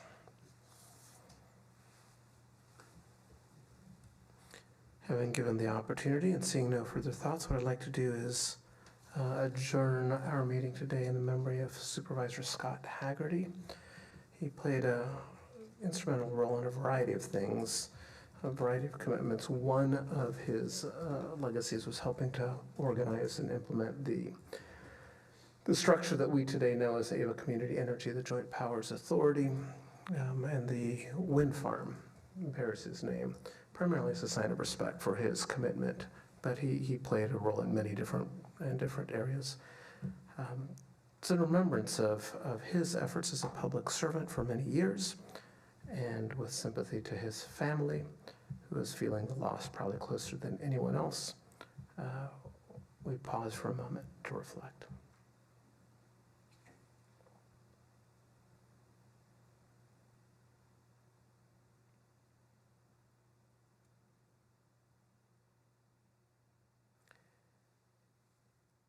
In memory of Supervisor Haggerty, we are adjourned.